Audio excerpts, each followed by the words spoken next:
Good morning, everyone. We'd like to take this opportunity to welcome you to the November 5th, 2019 zoning hearing. As we start our morning off, we usually have someone from representing the community to start us off in prayer. And this morning, we have Pastor Adam Godbold from the Faith Methodist Church. Is he in here? We haven't seen him. No, he's not here this morning. All right, then we'll have Officer Ott with the Cobb County Police Department to lead us in the Pledge of Allegiance. I pledge allegiance to the flag of the United States of America and to the republic for which it stands, one nation, under God, indivisible, with liberty and justice for all.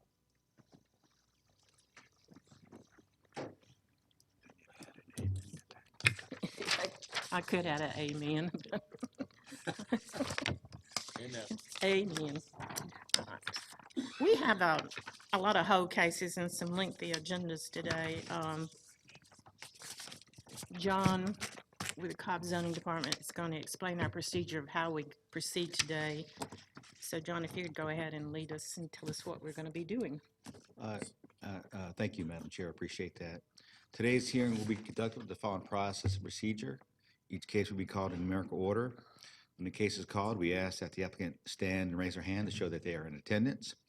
Then we're going to call to see if anyone here is opposed to that case, and we would ask that the opposition also stand and raise their hand so that they can be counted for the official record. After recognizing the applicant and the opposition, both parties will be asked to come forward to be sworn in so they can present testimony to the board. The applicant will testify first, and then the opposition, if any, will testify second. It's important to note that each side gets 10 minutes to state their case or concerns. There's not a process to reserve your time or for rebuttal, so convey all your information to the board within your 10-minute time frame. If there's a crowd of people here wishing to speak on a single case, you may want to coordinate with each other about what you're going to talk about, because each side only gets 10 minutes, and you don't want to use your time covering the same information twice. After both sides have had their 10-minute presentation period, the board will start to discuss the case at hand. From the discussion, they may ask one or more of the speakers to come back to the front for questions or comments. And after that, the board will make a decision to either hold, continue, approve, or deny the matter at hand. There are two cases on today's printed agenda which have been withdrawn and will not be heard today. First case is Rezoning Case Z71 of 2019, Vasco's Properties LLC. This case has been withdrawn without prejudice by staff and will not be heard today. Second case is SLEP 12 of 2019, Gunnison Tree Specialists Incorporated. This case was withdrawn without prejudice by staff and will not be heard today. Madam Chair and Board, there is one case on today's printed agenda which we got word yesterday they want to withdraw the case. That's Rezoning Case Z59 of 2019, Davis Enterprises LLC. Is the applicant present? The applicant is present, and they do wish to withdraw the case without prejudice, Madam Chair and Board. Okay, and that's Fred's case, Fred. Madam Chairman, move to allow the withdrawal of that case without prejudice. Do you have a second? Second. 3 seconds. Pick your second. We have 3 of them. They're all good. They're all good too. We have a motion and a second call question. And that's approved, 5-0. David, you're free to go. Thank you. There are a number of cases on today's printed agenda which have been either continued or held. They will not be heard today. First case is Rezoning Case Z53 of 2019, Land Development Associates, LLC. This case was continued by the staff until the December 3rd, 2019 Planning Commission zoning hearing. So Z53 of 2019 will not be heard today. Rezoning Case Z62 of 2019, Embry Development Company, LLC. This case is continued by the staff until the December 3rd, 2019 Planning Commission zoning hearing. So Z62 of 2019 will not be heard today. Rezoning Case Z63 of 2019, Bentley Residential Properties, LLC. This case was continued by the staff until the December 3rd, 2019 Planning Commission zoning hearing. So Z63 of 2019 will not be heard today. Rezoning Case Z66 of 2019, Smith Douglas Homes. This case was continued by the staff until the December 3rd, 2019 Planning Commission zoning hearing. So Z66 of 2019 will not be heard today. Special Land Use Permit number 4 of 2019, A1 Auto Cores LLC. This case was continued by the staff until the December 3rd, 2019 Planning Commission zoning hearing. So SLUP 4 of 2019 will not be heard today. Madam Chair and Board, there are 3 other cases that are on the agenda in which the applicants want to ask that they be continued 1 more month. Okay. First case is Rezoning Case Z45 of 2019, WS Hotels LLC. Is the applicant present? Please come forward. The applicant's going to give a brief status of what the case, what's happening with the case, Madam Chair and Board, and then he's going to ask for a continuance. Thank you, John.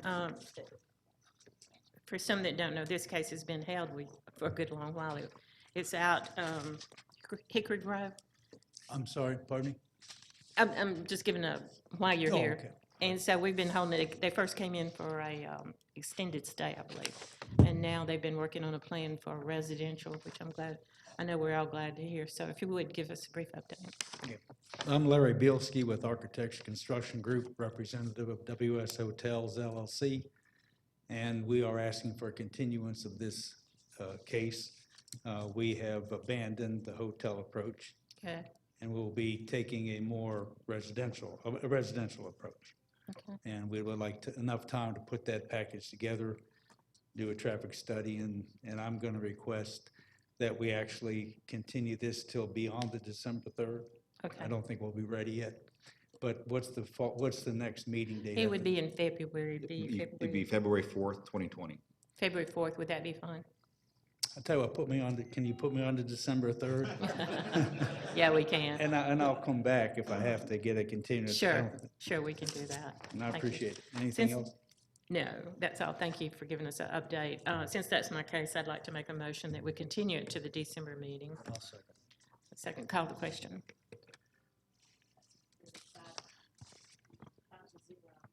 Okay, and Mr. Bielski, make sure you get some stickers from Ms. Vasquez for your signs with the new dates. Second case is Rezoning Case Z56 of 2019, KO Management Incorporated. The applicant has asked in this case be continued, Madam Chair and Board, to continue to work on their site plan. Okay, that one is Gott's case. Yes, and they do need to do some more work on the site plan, so I'll make a motion, we continue that case till our December hearing. Okay, we have a second. We have a second. Call the question. Let's approve 5-0. Okay. And the last one that's asking for a continuance is Rezoning Case Z67 of 2019, 20 Holdings LLC. The applicant is asking this case be continued so they can continue to work on their site plan and concept, Madam Chair and Board. Okay, Gott, that's, Fred, that's yours. Move to allow the requested continuance. We have a motion, we have a I'll second. second. Second. Call the question. Let's approve 5-0 for continuance. And that one is continued until the December 3rd hearing date.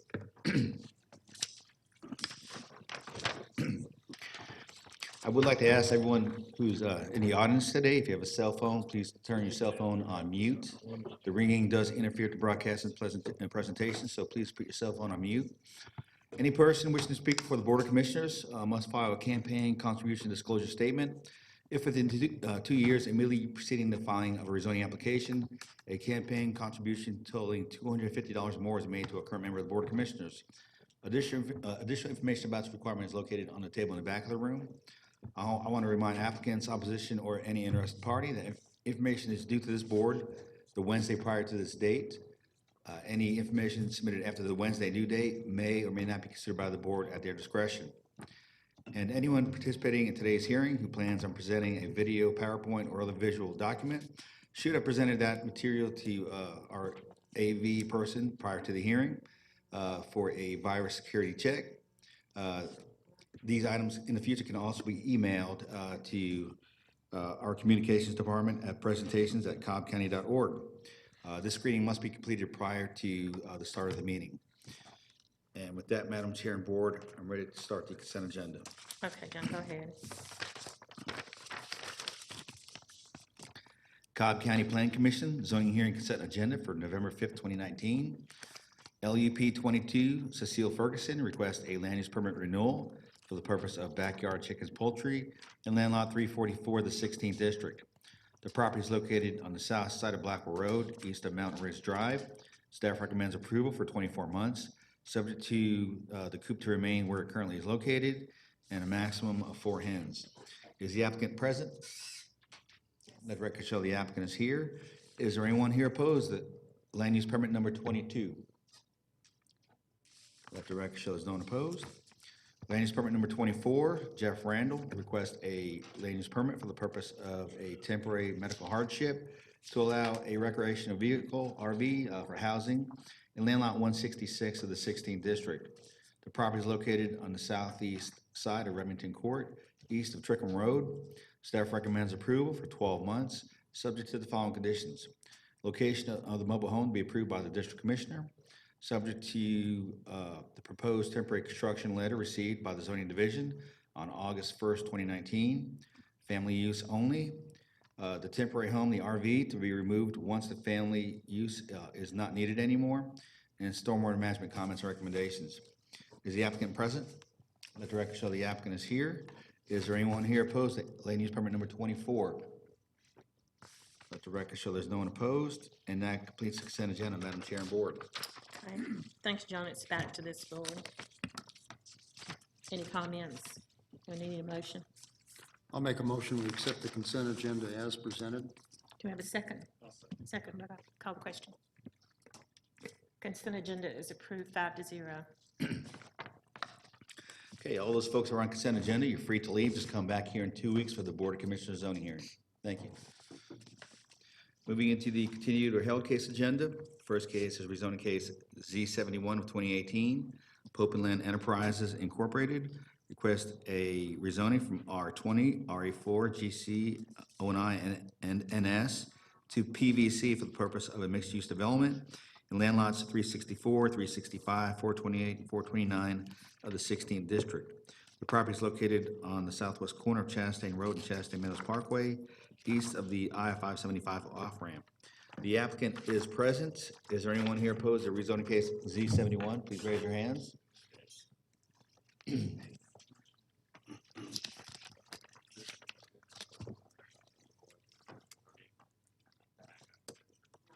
Let the record show there are 9 people here in opposition.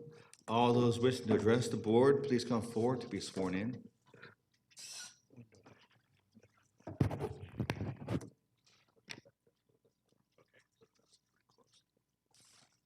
That's really close.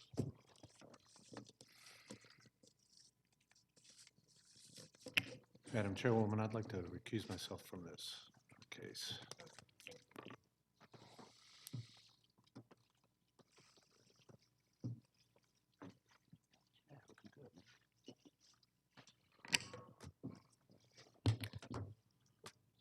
Did you hear Andy was recusing himself? Okay. They were not sure.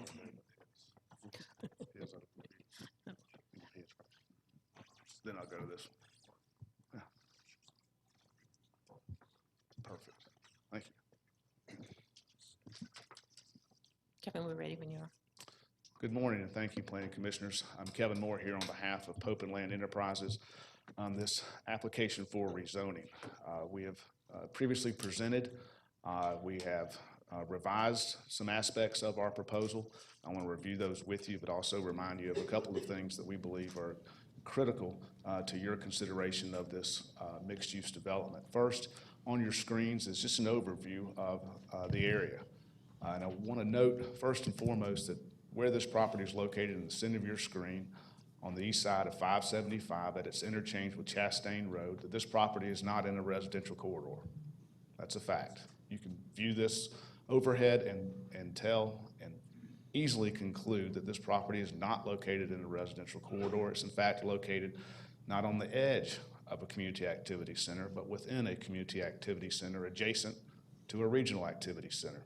While there is many aspects of the surrounding area that influence the future development of this property, only one of those is the residential, detached residential neighborhoods that are further east and across to the north of Chastain Road.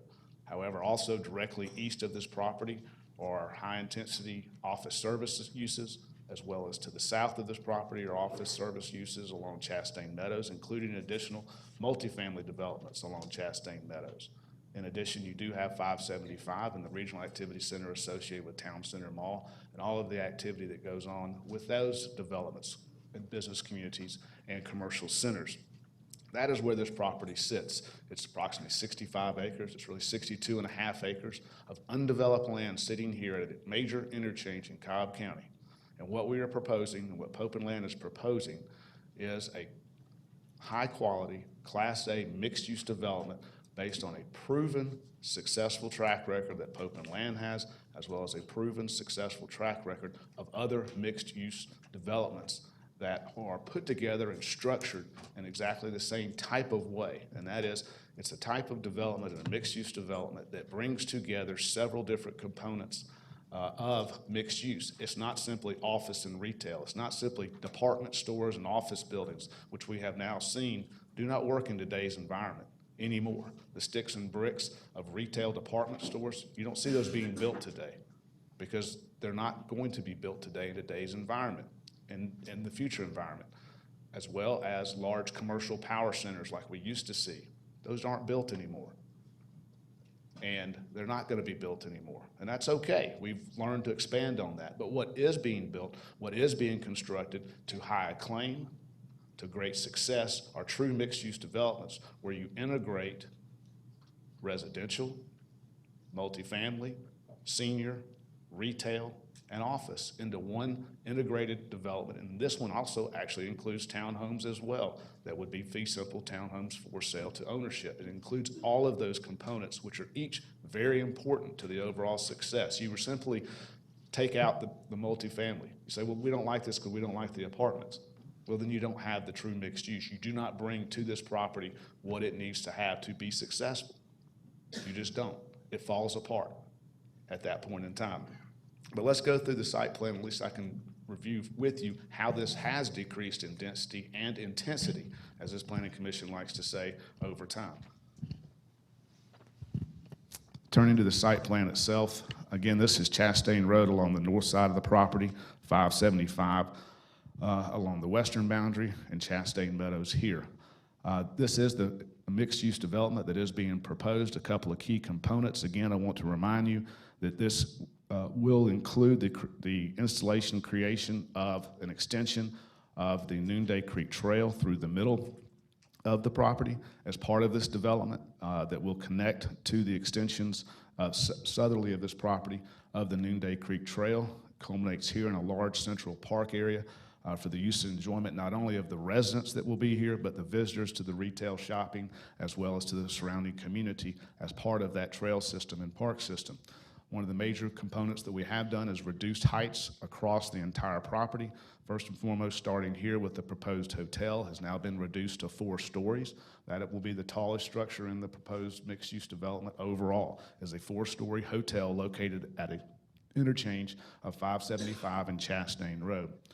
The rest of the buildings that you see in blue, those are 1-story retail buildings, including a proposed grocery store. Also at this intersection here, which is Chastain Meadows and Chastain, this is now a 2-story, maximum 2-story office building. Again, what we're doing across the frontage of Chastain Road, in recognition that there is residential neighborhoods along Chastain north of us and east of us, is make sure that the visual aesthetic impact is no more than 2 stories until you get to the interchange, which would be expected to have some height with a hotel. In addition, now we have the mixed-use buildings here with apartments located over retail, as well as additional market rate apartments here. Those are no more than 3 stories. Moving back, again, we have senior apartments here, again, no more than 3 stories, as well as townhomes, which are 2 and 3 stories. Again, the entire development has been reduced in its overall intensity, if not density, as a result of the changes that we have made, including reducing our proposed category from a RRC to a PVC, a Planned Village Commercial District, that it incorporates all of these mixed-use elements as well as fits within specifically a community activity center, with each of these uses permitted within a community activity center and permitted as a matter of right under a PVC, each of the uses, including the apartments.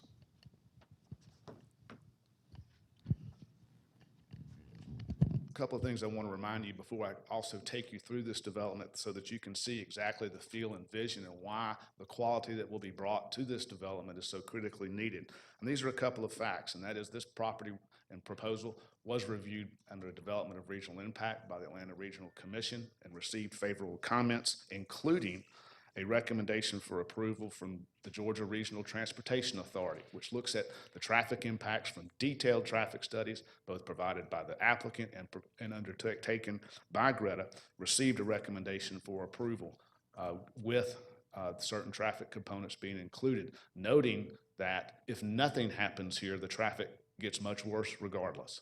That with this proposed project, with the road improvements that would be provided, actually, traffic improves over the no-build situation going further into the future. Also, please note the Town Center Community Improvement District, this Town Center CID recommended approval of this project, notably because the Cobb County Planning Department, which undertook the Town Center Louisville Center's initiative and study, which was a detailed planning study undertaken by the CID, which was provided for public input, public meetings, and this project specifically was noted as a mixed-use development as proposed, was consistent with that LCI study, Also, I think it's important to note, as I stated before, that other mixed-use developments which are publicly lauded and known for how successful that they are include the Battery, include Ravel and Gwinnett, Avalon and Alpharetta, Halcyon and Alpharetta, West Village and Smyrna, Swanee Village and Swanee, the Broadstone mixed-use redevelopment in Norcross, Turner Field redevelopment, Sandy Springs Town Center, and Duluth Town Center.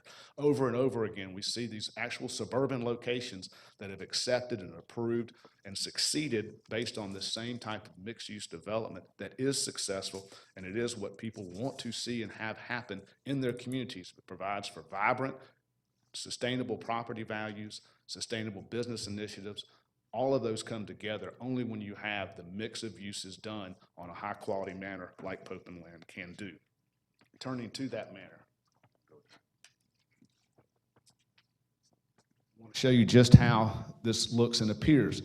One of the criticisms has been that this will dominate or change forever the character of this area, and we dispute that. We think this only adds to the character, and what this is this first slide is a perspective of this property along Chastain Meadows. You can see here's the 3-story apartment building. Again, not dominating the view shed for this area, and also you can see how it fits in very nicely and the quality of that building.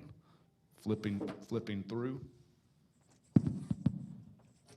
we come to the main intersection and the main entrance on Chastain Road. Again, now you have a 2-story office building, 1-story retail buildings that are the new signalized intersection at Chastain Road. Again, noting the low level of height, the low level of visual intrusion, and the quality of what's being proposed for this 62 acres located at a major interchange.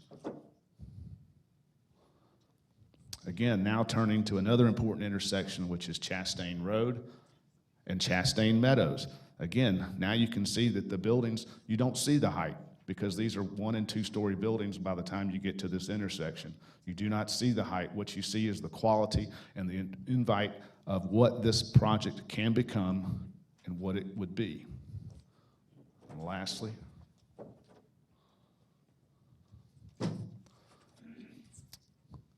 a view of interior. And this is a perspective of along that Noonday Creek Trail which would be installed along the park. What you can see is a beautiful setting that invites people to come here, invites people to live here, and invites people to stay here. That's why these are successful and so desirable for most jurisdictions. Lastly, in terms of change, since the initial submission of this project to where it is now, it has been reduced by 40% in terms of its intensity and density, in direct response to the community concerns that we have received. And lastly, but certainly not least, it's also important to note that this type of project on 62 acres brings a value of over $332 million to this location, because that's what this type of 62 acres of undeveloped property in Cobb County located on a major interchange should be and should bring. that level of quality and that level of value to the county, because that's what belongs here. And with that, we respectfully request your recommendation of approval to the Board of Commissioners. Thank you. Thank you, Kevin. We'll hear from the opposition at this time.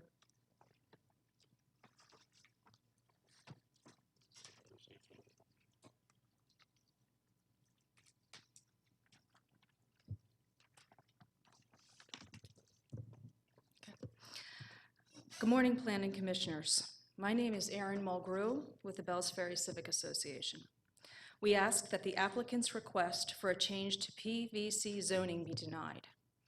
Since this is a continued case, we'd like to state for the record that at the PC meeting on September 3rd, we had 45 people here in opposition. We also submitted a petition against this mega development with over 1,100 area residents' signatures. This petition still stands because the density remains incredibly high at 10.5 units per acre, double the maximum allowable units. The developer is asking for more commercial square footage than exists at Cumberland Mall. Even though the developer has requested a change to this development to a PVC, it still does not fit this category, which is why 3 variances would be required per staff comments. The future land use category is designated as a CAC specifically for residential and LRO. Not once since the initial application was submitted in August 2018 has the applicant disclosed the percentage of impervious surface as required. The Georgia Regional Transportation Authority requires the widening of Bells Ferry Road to accommodate the extra traffic that this development will bring. The developer has not agreed to contribute toward this cost, burdening the county taxpayers with escalated demand for public infrastructure, facilities, and services. Widening of Bells Ferry Road to accommodate Z71 traffic will add even more adverse impacts to area subdivisions, including Brookhaven of East Cobb and Chastain Lakes, which are located within 1,000 feet of this development. The new plan consists of the same number of apartments which were recommended by you, the Planning Commission, to be completely eliminated. As staff noted, placing all the rental units so close to owner-occupied units may cause a decline in property values and a decline in the desirabilities of families. The applicant has failed to meet with the BFCA and the community since the last PC public hearing, again as requested by you. This is the second time county staff has recommended denial due to the reasons mentioned and the immense cost to the county for infrastructure. We ask for denial rather than allowing the applicant to present yet another variation of the plan. Thank you. Thank you. Next speaker. Good morning, Cobb County Planning Commissioners. My name is Linda Bowman, and I'm speaking on behalf of Chastain Lakes and Brookhaven of East Cobb, a 55-plus community. We are surrounded by an R20 office and industrial zoned area and within 1,000 feet of the proposed Z71 development. We have a number of fixed income residents who have made significant retirement investments in our homes, and we're concerned about the negative impacts Z71 will have on our property values. Directly after the Z71 zoning signs were posted, 12 Brookhaven residents put their homes on the market, and none of the homes sold that were adjacent to Bells Ferry Road and Chastain Road. It's only the homes that were on the interiors. Our major concerns are safety, traffic, and decreased property values. Cobb Police are already seriously understaffed. Currently, we experience delays with police response times. Our fire station is already one of the busiest in the area. If Z71 is implemented, it would add even more apartments, hotels, parking lots, and retail storefronts within the 2-mile radius of our properties. This area already contains 16 hotels, 27 apartment buildings, and 700 vacant apartment units.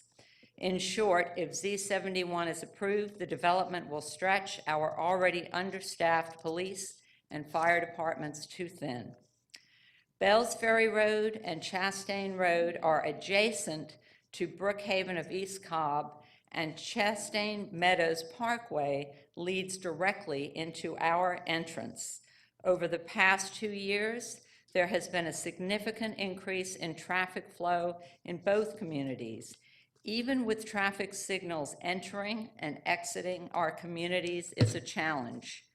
Adding a proposed traffic light at Chastain Lakes Drive and Chastain Road will create a major cut-through from Bells Ferry Road southbound traffic. Several accidents have occurred in both communities. At the Chastain Lakes subdivision entrance, a driver demolished the large brick monument. At Brookhaven of East Cobb, which is directly adjacent to and in front of our homes, several cars have crashed into the corner fence at the intersection of Bells Ferry and Chastain Roads. A car crashed into the main entrance gate from Chastain Meadows Parkway. A car crashed into the fence heading east on Chastain Road, and just 2 weeks ago, a driver barely missed 2 cars full of residents. They drove up and over the raised entrance median onto the curb, knocked over a tree, and crashed into a fence. Current traffic conditions have already driven down pricing on home sales. A neighbor whose home is adjacent to Bells Ferry Road has dropped the price on her unit again. So far, it's been an 11.3% decrease in the price. In 2019, the number of days to put your house to get sold on the market was 10. Currently, my neighbor's home continues to be on the market 130 plus days. Her home is adjacent to Bells Ferry Road. 3 homes adjacent to Chastain Road did not sell. Even with significant price drops, the owners took the properties off the market.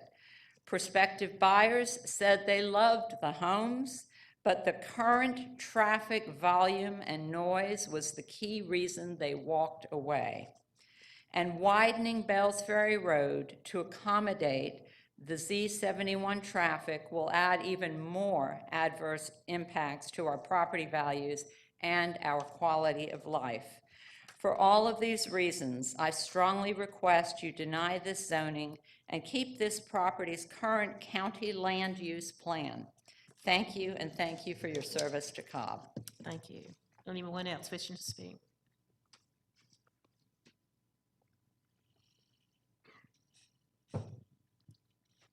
Thank you, council members. I'm here representing Washa Investments, and we own a 2-story office building in Resurgence Park, which is directly across. Excuse me just a minute. Would you give us your name for the record, please? I'm sorry, it's Walter Bryant. Okay.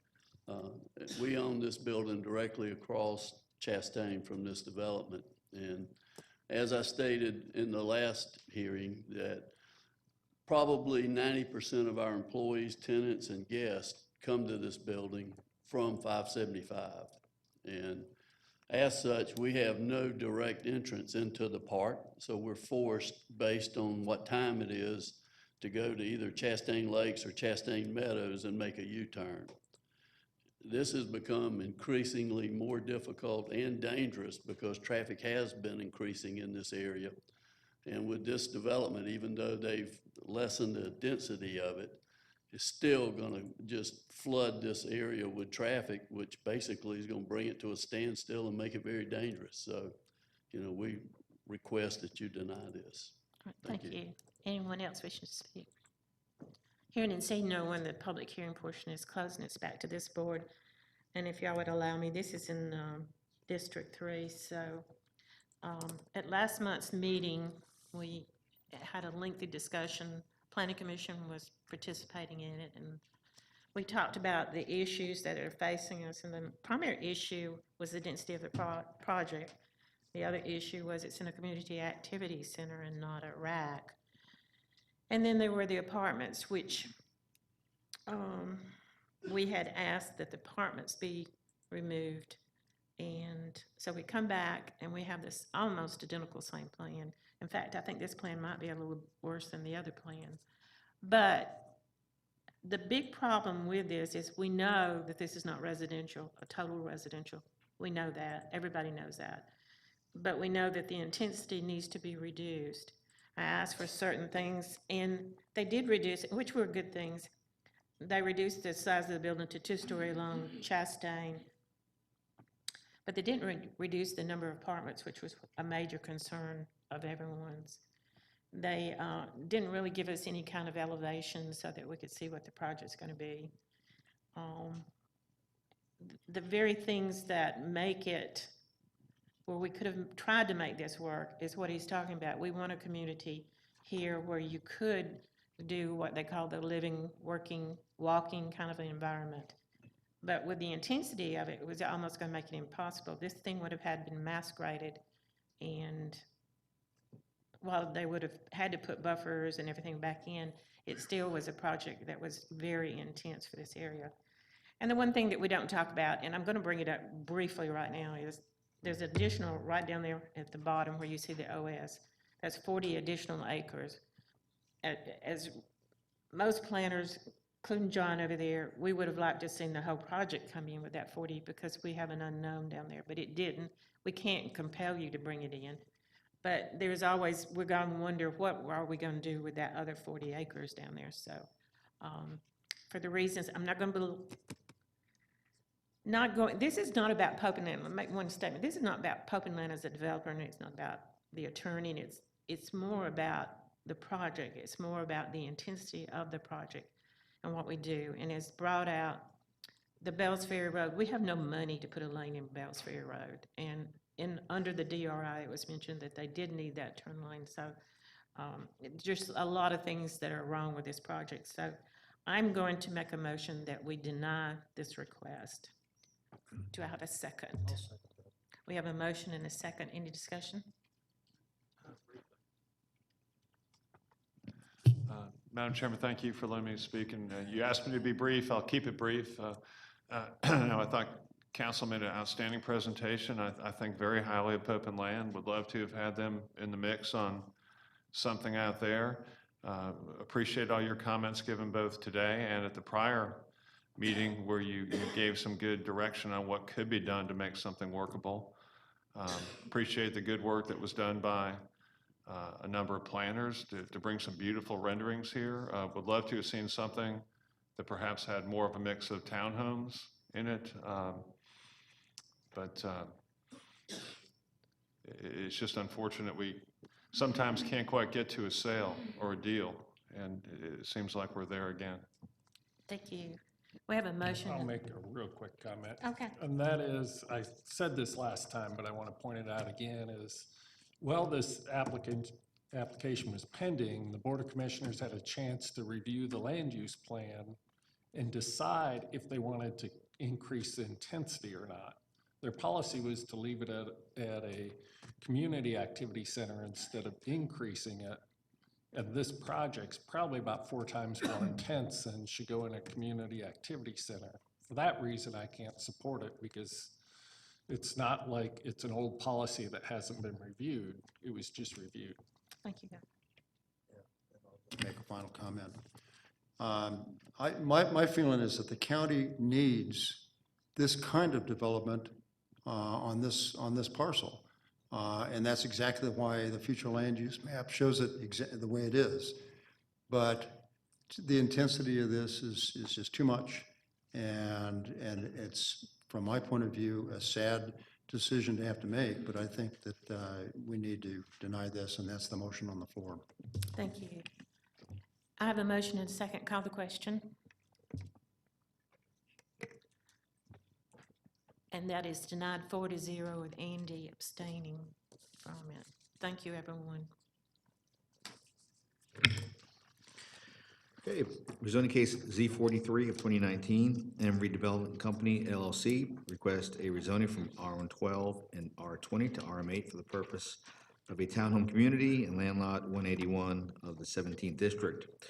The property is located at the southeast side, or on the southeast side of Cooper Lake Road, south of Vinings Lake Drive. The applicant's representative is present. Is there anyone here opposed? Rezoning case Z43, please raise your hands.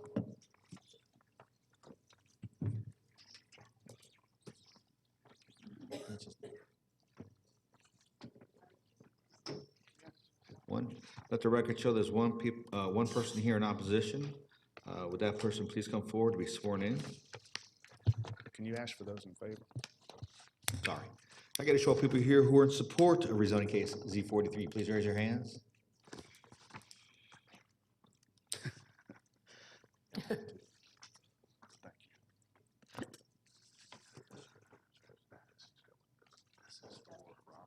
Eight.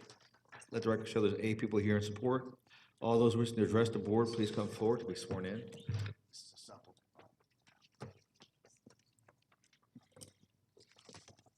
Let me get organized.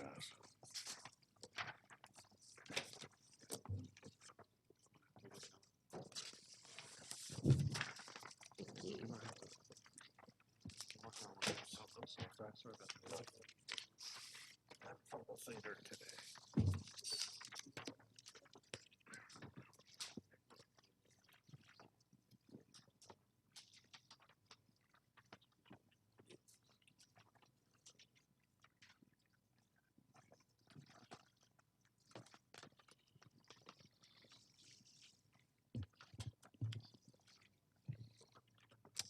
Thank you again, Planning Commission. My name is Kevin Moore here on behalf of the applicant, Embry Development, in this application for rezoning. This property is 9.9 acres. It's located on Cooper Lake Road.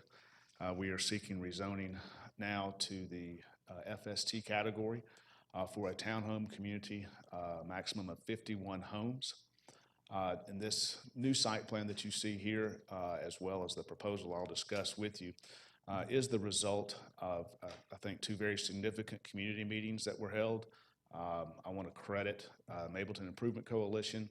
I want to credit the 2 neighboring subdivisions that were here adjoining this property that also participated in those community meetings. I thought that all of the parties involved just did an outstanding, excellent job of working towards a common goal, and that is, can we bring together a site plan, a development, stipulations that people can live with and be good with, and understanding that the property, it's time for it to be developed, that their properties were developed, and that as a community we could come together and arrive at what we think are just nice conversations about it, and I thought it worked very well, and I want to credit them for that. Speaking specifically, this was reduced. It was initially proposed for 62 homes. It's been reduced to 51 homes. I want to turn to the site plan and kind of go through that with you, because I think there's some important parts to it that were made that we feel are important for your consideration. Starting here with the property, here's Cooper Lake Road and its entrance. Again, you have 2 subdivisions. First is the retreated Old Vinings Lake, which is a subdivision to our north. South, we have Cooper Glen subdivision, which was also involved in our community meetings. And also this property here, while not involved, certainly has an impact because this property is zoned RM12. These are apartments that are located immediately to our south and west. Cooper Glen is RA5, and the retreated Old Vinings Lake is PRD. So you have a real mixture of densities and land use from a residential standpoint. It's all residential, but you have up to 5 units per acre here in Cooper Glen. You have a PRD that's in the almost 3 units per acre, at about 2.5 units per acre, and you have apartments at RM12.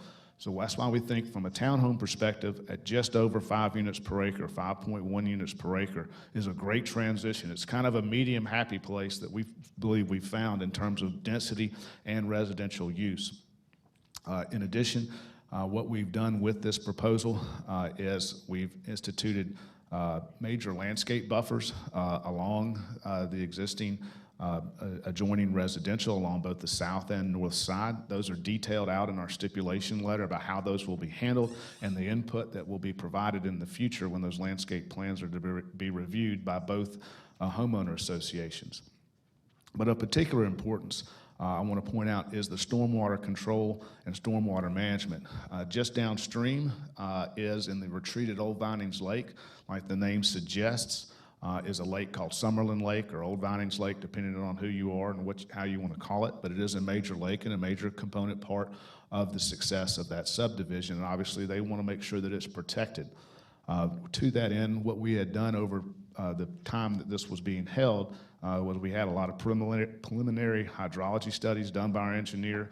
Project engineer really looked at this from a creative standpoint and how to best manage stormwater and how to best control that and protect that lake and how that might be accomplished. So what we ended up doing is placing our detention area here in the middle that can collect all of the stormwater and detain it. It then goes, as it is released from this detention, to a level spreader, which what that does is spread that water flow out instead of having a concentrated discharge. It spreads that out on our property so that when that stormwater ultimately makes its way to the adjoining property and to the lake, it does so in the same manner it's being received today. That is, it's spread out as part of that stormwater feature. And what that does is really create 2 points of stormwater management. It also creates 2 points of water quality for the quality and the protection of that lake. In addition, I've handed out a supplemental letter that's dated November 5th.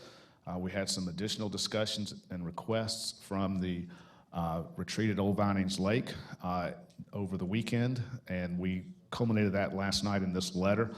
That's a supplemental letter that simply addresses the protection of Summerlin Lake and the agreements that the applicant has made, which are fairly extensive in terms of its responsibility, obligations, and liability for protection of that lake. And so those we offer to you as additional stipulations and hope you'll take those into consideration because of the way they would come about. In addition, like I talked about, we do have significant buffers in place, and we had specific stipulations, which included a couple of this photo of the proposed landscape buffers that would be installed, so that you can get that. And what we're trying to do is ensure that significant plantings are placed along and planted where it's disturbed along the boundaries of the 2 subdivisions that are adjoining to us. This allows for both a visual representation and help that when we get to plan review, the type of landscape buffer that must be planted and planned and reviewed must reflect this picture because of the commitment that we're making in that, and I think that that can certainly be done. And that's why we've included those protections. In addition, we did include representative home elevations and home product, which are actual photos of the type of homes and townhomes that would be built here. That's anticipated or expected to be in the high 300s in terms of price point. Again, we believe that the proposal from a use standpoint, meaning townhomes in an area that has apartments adjacent to it, and it has medium density single family adjacent to it, having townhomes at 5.1 units per acre provides for a great transition and consistency and compatibility in use, a great consistency and compatibility in density at only 5.1 units per acre, as well as given the stipulations that we have put in place here. These include restrictions on leasing, include restrictions and obligations on the homeowners association to do what it has to be done here. It includes, like I said, extensive landscaping obligations and conditions that we have agreed to, as well as over and above stormwater management expectations, including a letter that was submitted by our project engineer to your zoning staff detailing how the stormwater management would occur, and we by very well respected engineering firm, which is Centerline Engineering. So that again shows the level of commitment that's been made by this applicant to these adjoining homeowners associations, and again shows the level of excellence that's being presented in what we think is an excellent zoning application, an excellent use, and an excellent proposed community for this area. You see the level of those in favor versus those against. And normally don't point that out because it's never in my favor, but I did want to point that out today. So, and again, I think that just shows the level of coordination that went about through all parties involved. I want to thank them again. With that, respectfully request your recommendation for approval, subject to our stipulation letter, I believe dated October 30th, as well as the additional stipulation letter dated November 5th. Thank you. Thank you, Kevin. This time we'll hear from the opposition.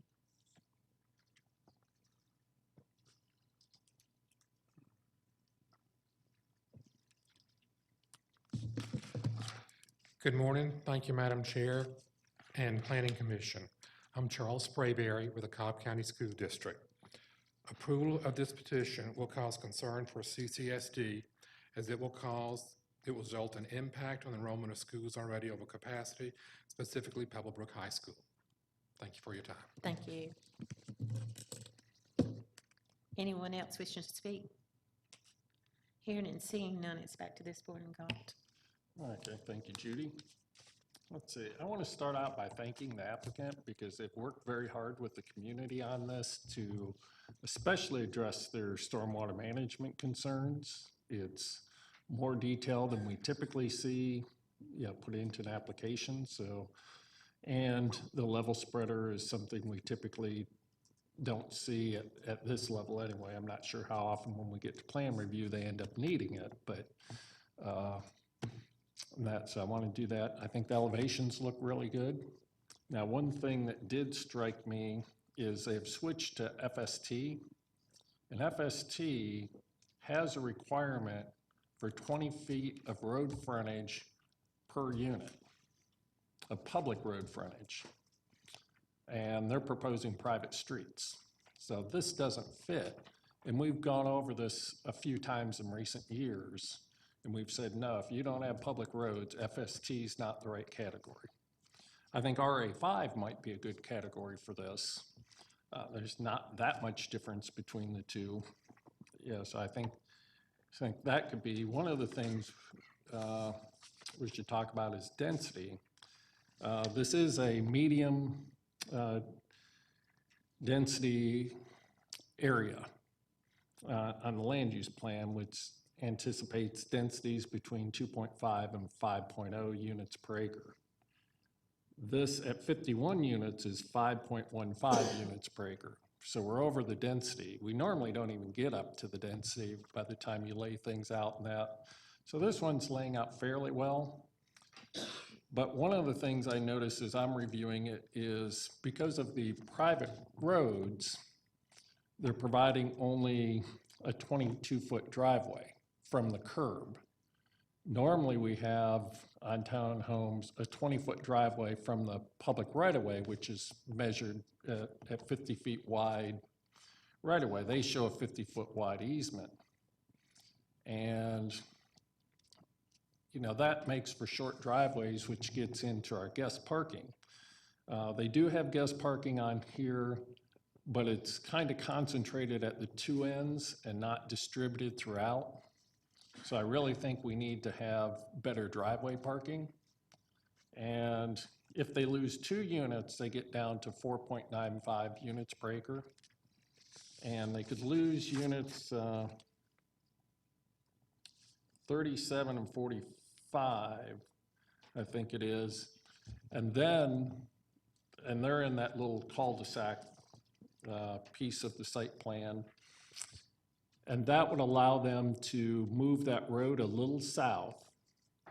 They could probably move the units on the north up a couple of feet to the building setback. They're in the setback just by a couple of feet, but then move the road to the south and increase those driveways so we're 20 foot from that 50-foot easement to get back to what we normally see for driveways.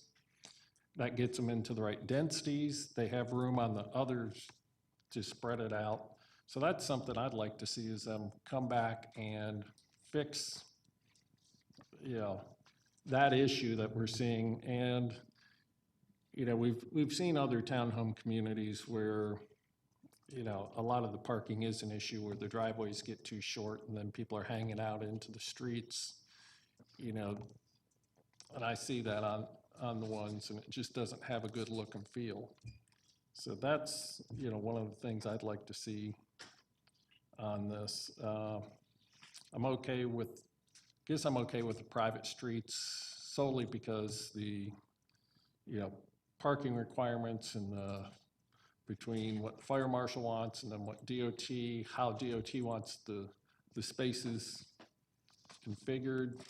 I don't know if that will fly at the next level or not with private streets, but I'll leave it private. But at least in this case, if we get the driveways to lengths that they would be private, or meet public roads if it's dedicated later, minus the few units down off that little cul-de-sac, which would have to remain private. A community could always come back and put in parking lots and take out that angle, or that 90-degree parking, and dedicate their streets and be at the level that the county would accept them.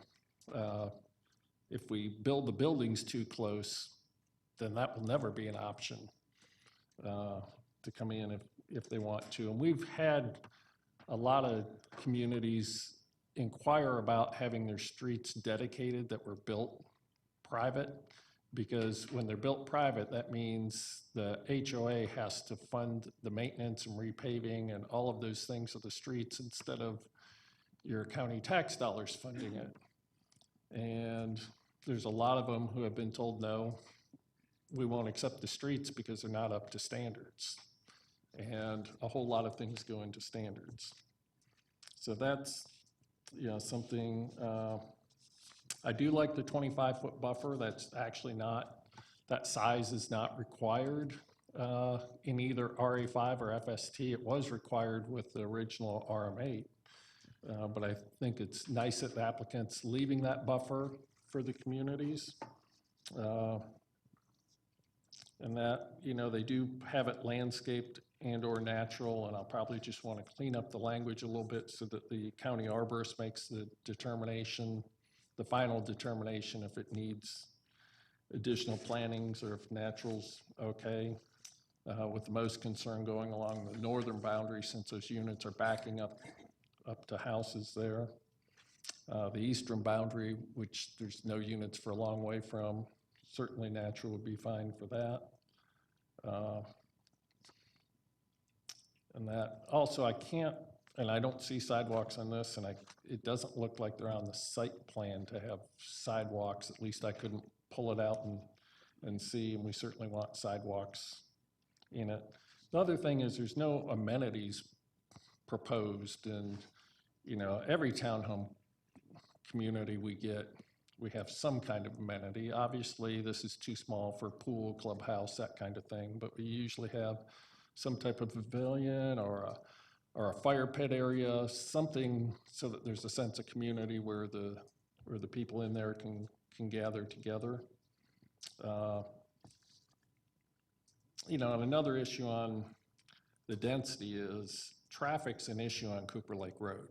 It backs way up down at the East-West Connector with people trying to get out in the morning. I'm surprised we don't have people here saying that, because the other cases we've had on Cooper Lake, we have had people in here complaining about that. Well, it's just a couple of units. It's a couple over the land use plan. We're still looking at 49 units. The other thing is the plan doesn't list the impervious calculation on it, which I'd like to see. My guess is it's probably fine, just looking at the plan and how much green I see on there, but it's always nice to have that. So that would be probably the comments. The other thing is RA5 normally wants a maximum of 4 units per building. So if there's any way that maybe we can split apart some of them, especially the units 1 through 18, into 4-unit buildings, I don't know how that's going to flow. I know in other areas it's not going to be possible, and we're going to need the 6 units. And I think a variance for that would be okay, but so that's kind of my comments. Anybody else have comments on it? Any other comments? Okay, well then I'll make a motion that we hold this case till our December hearing and ask the applicant to make changes. We have a motion to hold. Do we have a second? I'll second that. Call the question. Guess I should vote on that. That is held 5-0 for comments per Galt to come back with a revised site plan.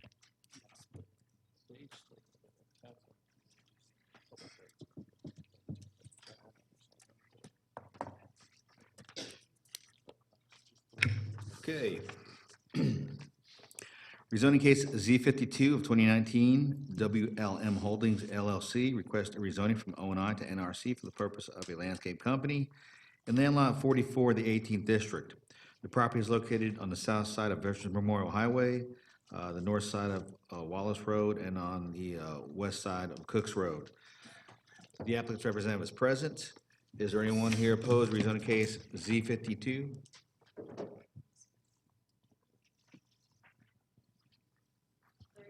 Let the record show there's 3 people here in opposition.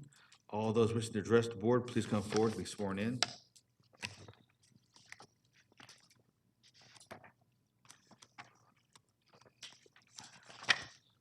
You ready? Ready on the timer? Sorry, last time. Thank you, Madam Chairwoman, and the rest of the commissioners. For the record, my name is James Bally, and I'm here today on behalf of the applicant, Russell Landscape, on Z52 of 2019. Let me show you and direct your attention to the slide there. What you see is marked as Z52 is the property, the only property that's in front of you today. There is a piece next to it that's OB60 that'll be heard by the Board of Commissioners in 2 weeks. And then there's a third track, and I'll show you a better slide later, a property that's not in for zoning or OB. So you get an idea of what's around there. What you see is NRC is the property that's already zoned for Russell Landscaping, that location. On the other side of the O&I piece is the NRC, and that is a daycare. And then you can see the entire area is located within a neighborhood activity center. I want to talk a little bit about, this is the area that a lot of you are familiar with. Recently, they had some additional guidelines in which I'm sure you're familiar with them, but there was a sustained lack of private investment. There was a desire to stimulate investment and encourage redevelopment, and this falls within one of those areas. So I want you to look at what this property was before my client purchased it and before he came through the rezoning in 2016. This was a full-scale grading company, and you can see there what it looked like before. You can see the fencing. You can see the side of the building, the rear of the property. And so I want you to remember what it looked like, and then I want you to remember what is directly across the street on Veterans Memorial Highway. There's another one. You'll note no screening. Everything is open, no landscaping. Again, directly across the street from my client's property. Now, this is a piece of property that was actually zoned after my client's was zoned in 2016, and it actually came through zoning. It was approved in 2017, and I just question where is some of the fencing, where is the landscaping, and this business is not as small as it looks. It's the go-go party bus business. They've got plenty of money. They came through after we did. So let me tell you what my client has done after the zoning that came in. He's invested $223,000 on the property. Most of those are aesthetic improvements. All improvements put into the property in line with the development desired to incentivize development and to certainly make the area look better. This is an example of the sign he has at other locations. He proposes to put that at the property. This is the corner looking, if you can remember what some of it looked like before. He has installed an 8-foot wooden privacy fence along the frontage to completely screen the rear of the property. There's again the front of the property. So let me show you what the site plan is. Again, tracks A and B are not before the Planning Commission today. A will be in front of the Board of Commissioners in 2 weeks. B is not in front of the Board of Commissioners or the Planning Commission. It's already zoned and has not been advertised. And I think that John or Brian can confirm this, but the only thing that is in front of us today is the portion Z52. That being said, I will say I've submitted a stipulation letter that includes what I call good neighbor stipulations, that we are agreeing to put on property that's, including B, that is not in front of either the board or the planning commission. And these are stipulations designed to directly address comments we received from the adjacent daycare owner, comments from Mableton Improvement Coalition, who was kind enough to meet with us on site. And you can see a couple of those, and I'll list those out more, but where you see is employee parking only, there was a concern by the daycare that work trucks would be parked there. And so we agreed to move all the work trucks to be parked on A, and you can see that depicted there with the striped parking.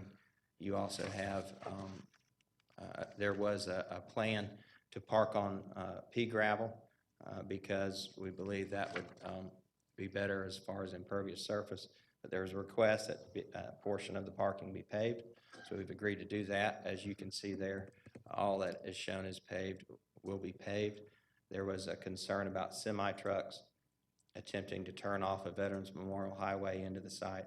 So we've agreed that there will be no semi-trucks anywhere on the site, with the exception of we have one trailer for pine straw, where pine straw is stored inside, and that's parked on the property. Only one and no more than that.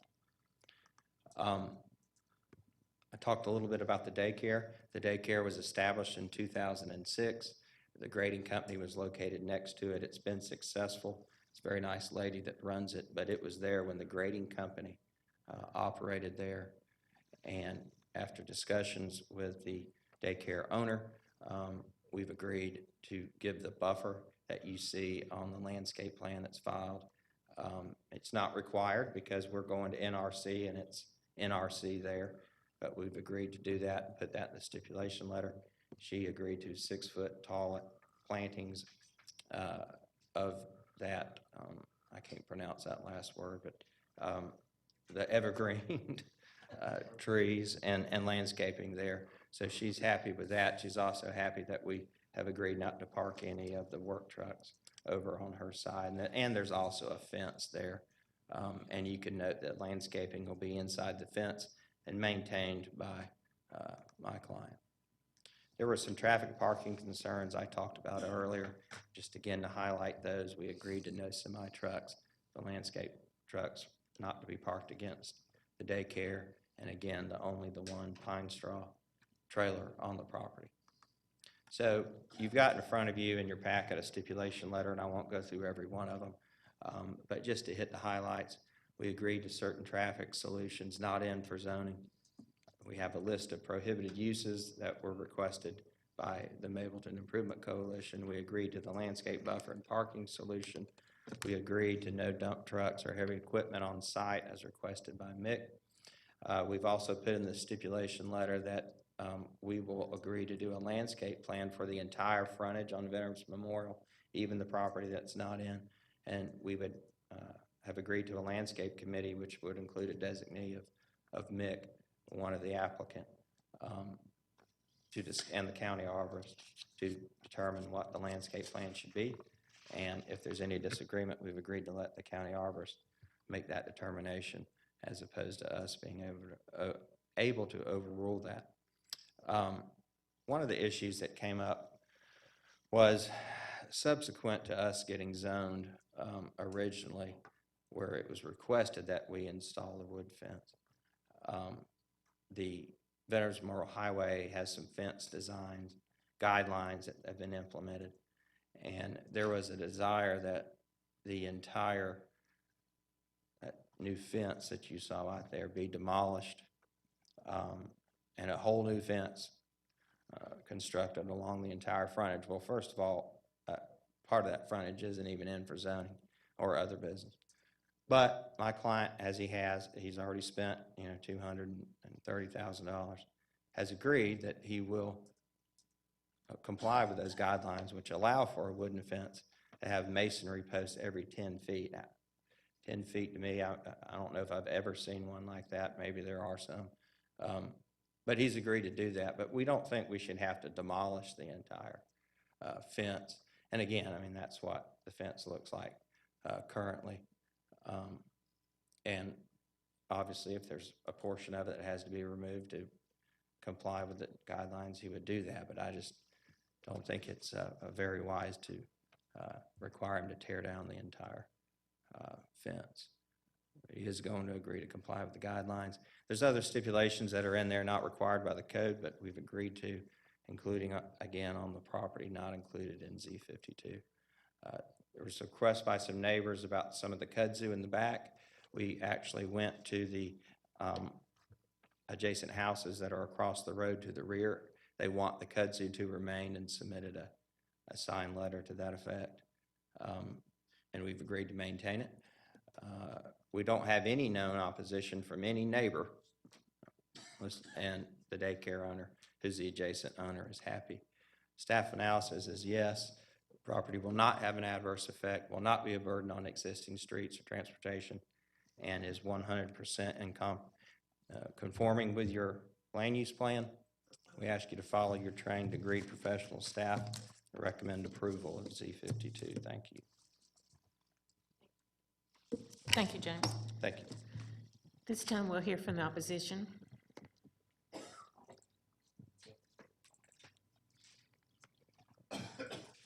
Good morning, Commissioners. My name is Sonia Wheatley, and I'm with the Mableton Improvement Coalition.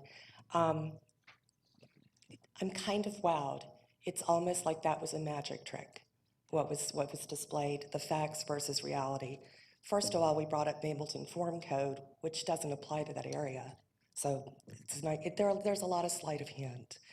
To get started on this, you know, officially, the Mableton Improvement Coalition has requested approval with stipulations. We took that position because, you know, we really do want this property and this landowner to be successful. We do support that. We didn't get any information until late Tuesday, so our board had to vote. We still are of the same opinion. We do want the business to grow and thrive. The problem we have with this is that things that were agreed to 3 years ago haven't been completed. There's been a lot that's occurred on this parcel, and it's kind of bewildering to me that a property owner who works with the county, the things that have been done, clearing land without a land disturbance permit, not taking down the building that they agreed to in 2016 until forced to, putting pea gravel and having people park on it, where, again, expressly not allowed. The portion that's not in today, that's for other business, has been used for the last 3 years and until at least Saturday when I drove by it. You know, we're told in the stipulation letter that all the trucks will be parked, you know, inside the existing building. They haven't been a single day they've been in operation. We're glad to see them expand, but this is not a standard NRC use. We want them to be successful, but they need to follow the guidelines. That's our biggest concern.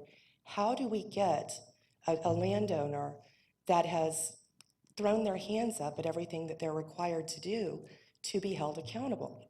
You notice there was no discussion of detention. There are numerous things missing. I did bring some photos, and kind of I have up here. These are things that stem from the 2016. Clearly stated, agreed to. We had great conversations. We were happy to see them come in, but, you know, installing the landscaping within 90 days, still not done. Part of it is, but not all of it. Trucks not parking, you know, on pea gravel, only on hardened surfaces, not happening as of today. Single family to be demolished within 12 months. It took forcing. Then they just started parking trucks there. Can we go ahead? This is the daycare, and by the way, I have been in communication with the daycare owner. I expect her to be at the Board of Commissioners. She really wanted to be here. Bluntly, she just said, I'm super busy. She has a thriving business. And this lady did everything right. She put in detention. It's beautifully landscaped. Her business is so busy she can't step away. She didn't meet on site. She also expressed how terrified her youngest children were while they were clearing the trees a foot from her property without any permits, without any notice. So, you know, they had to kind of keep them in, keep them off the playground.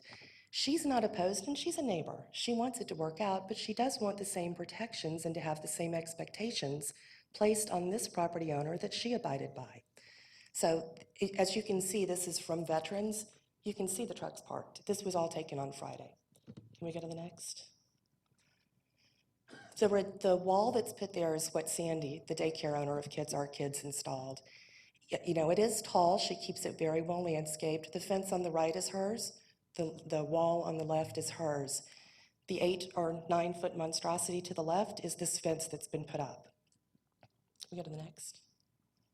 You can see how close, although I realize that it doesn't have to be set back from the property line, as you're simply glancing down, you can see that the daycare center used a setback. They did not try to use every single inch of their property. On the left, every inch of their property. No respect for an existing business. Next. This is taken from the left, so we're looking from the rear of the property. In front of you is the children's playground and the owner's wooden fence. To the right, those are her trees, which are deciduous and they're beautiful. And then her fence behind, or I'm sorry, her retention wall, stone wall, whatever you call it. And then we've got the giant fence, and we've got all the pea gravel and all the trucks parked over there.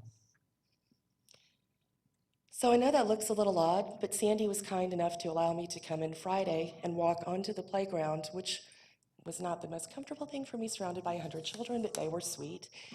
Children are playing, throwing balls, and as I'm standing there are employee vehicles, because they're not going to park on gravel, right? They already know they can't do that.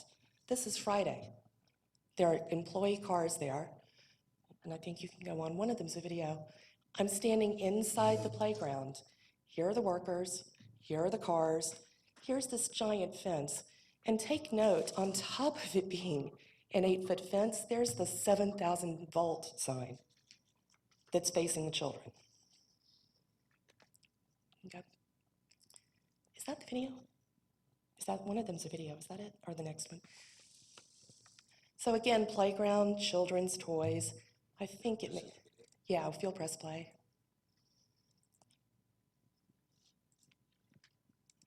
So here we have the fence, the kids, you'll see a couple kids.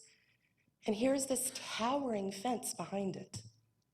Again, this property owner has 15 to 20 feet between the edge of her property and its use.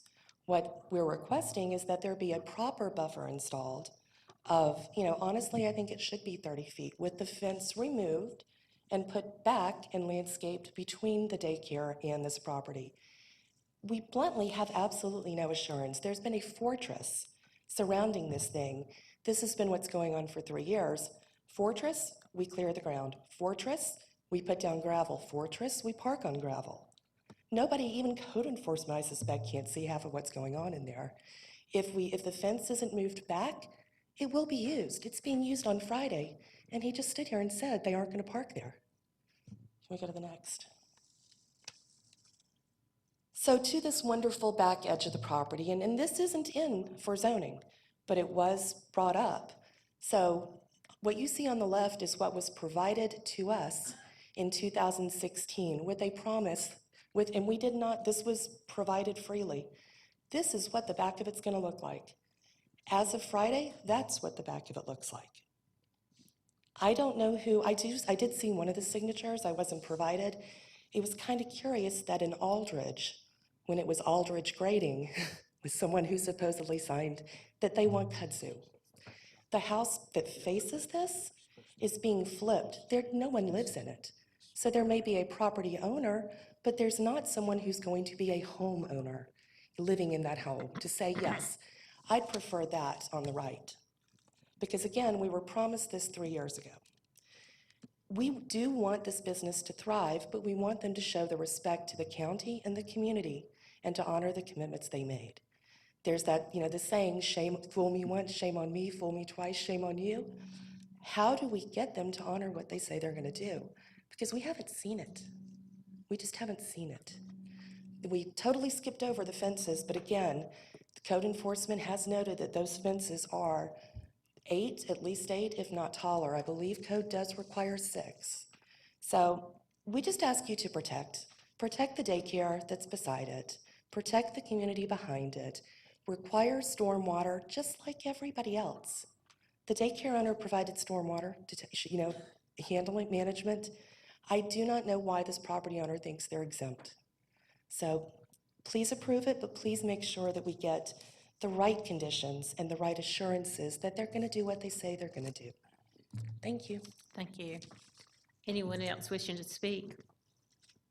Hearing and seeing in the public hearing portion is closed, and it's back to this board, and it's gone. Thank you, Judy. My That's- pleasure. I think Sonia echoed a lot of the feelings I have. We like to see this business come in and be successful and thrive.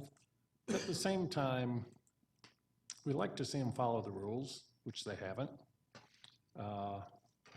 Now, they're a professional landscape company. They know all about land disturbance permits. This isn't somebody running a small company that has no knowledge.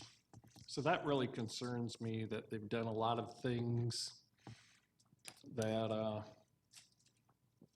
they shouldn't be doing. You can see how forested that was. So yes, it's currently O&I, and somebody could go in there and build something nice right now.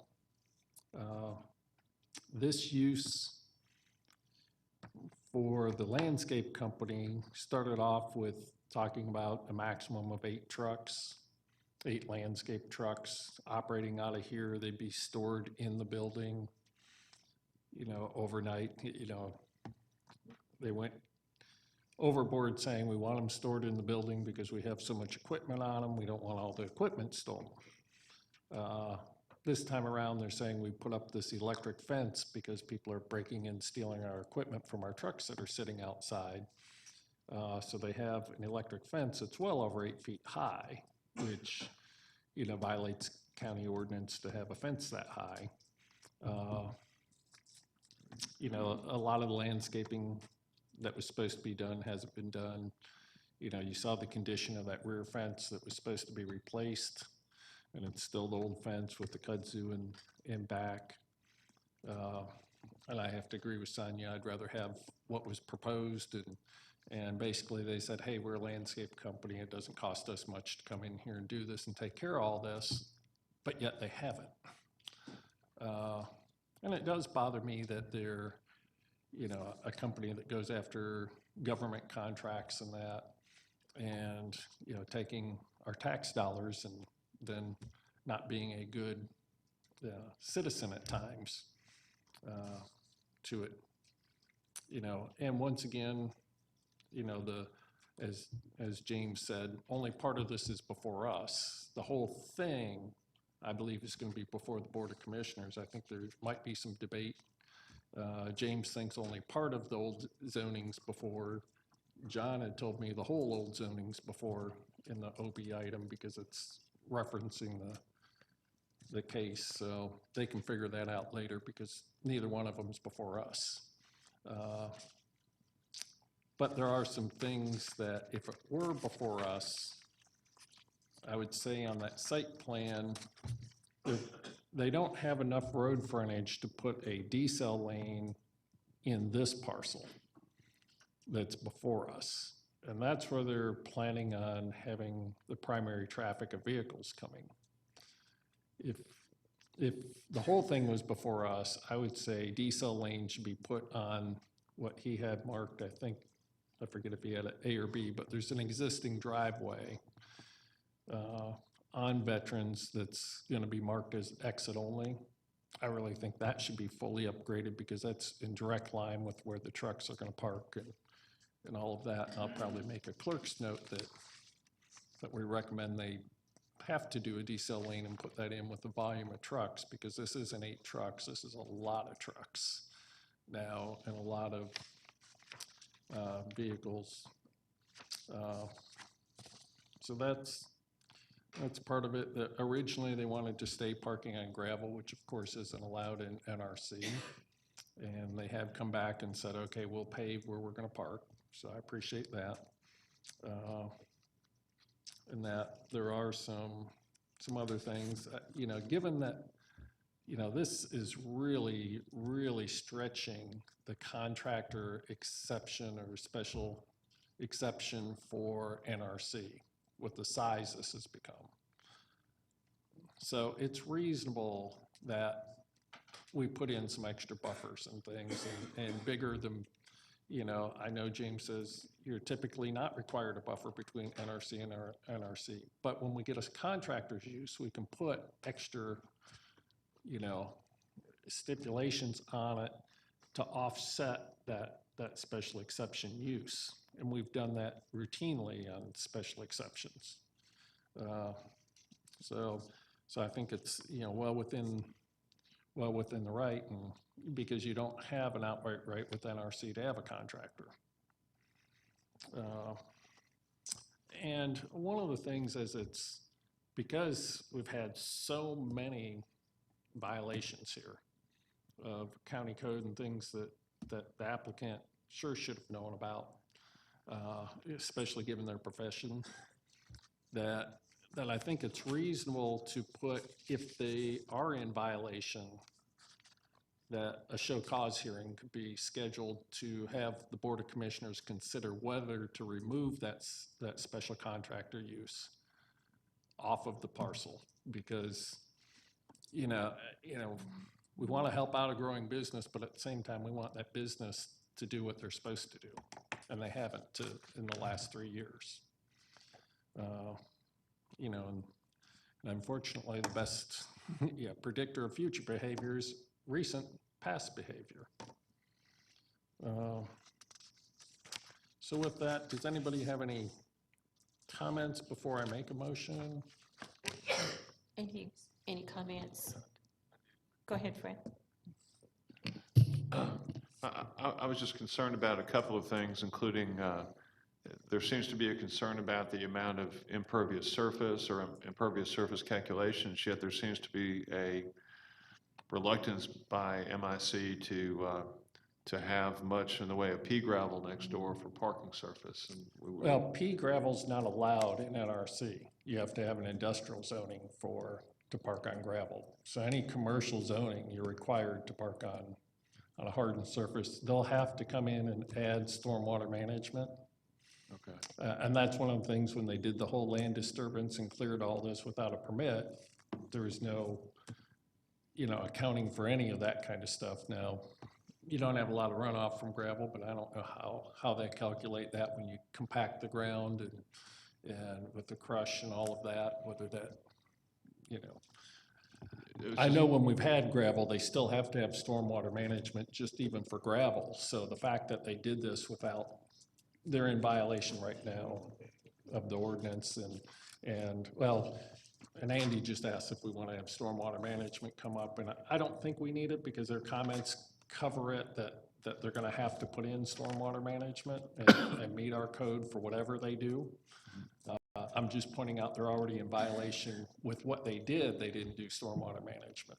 I would just like some consideration given if it could be allowed to retaining some pervious surface rather than making everything impervious and ending up with a huge paved area, if possible.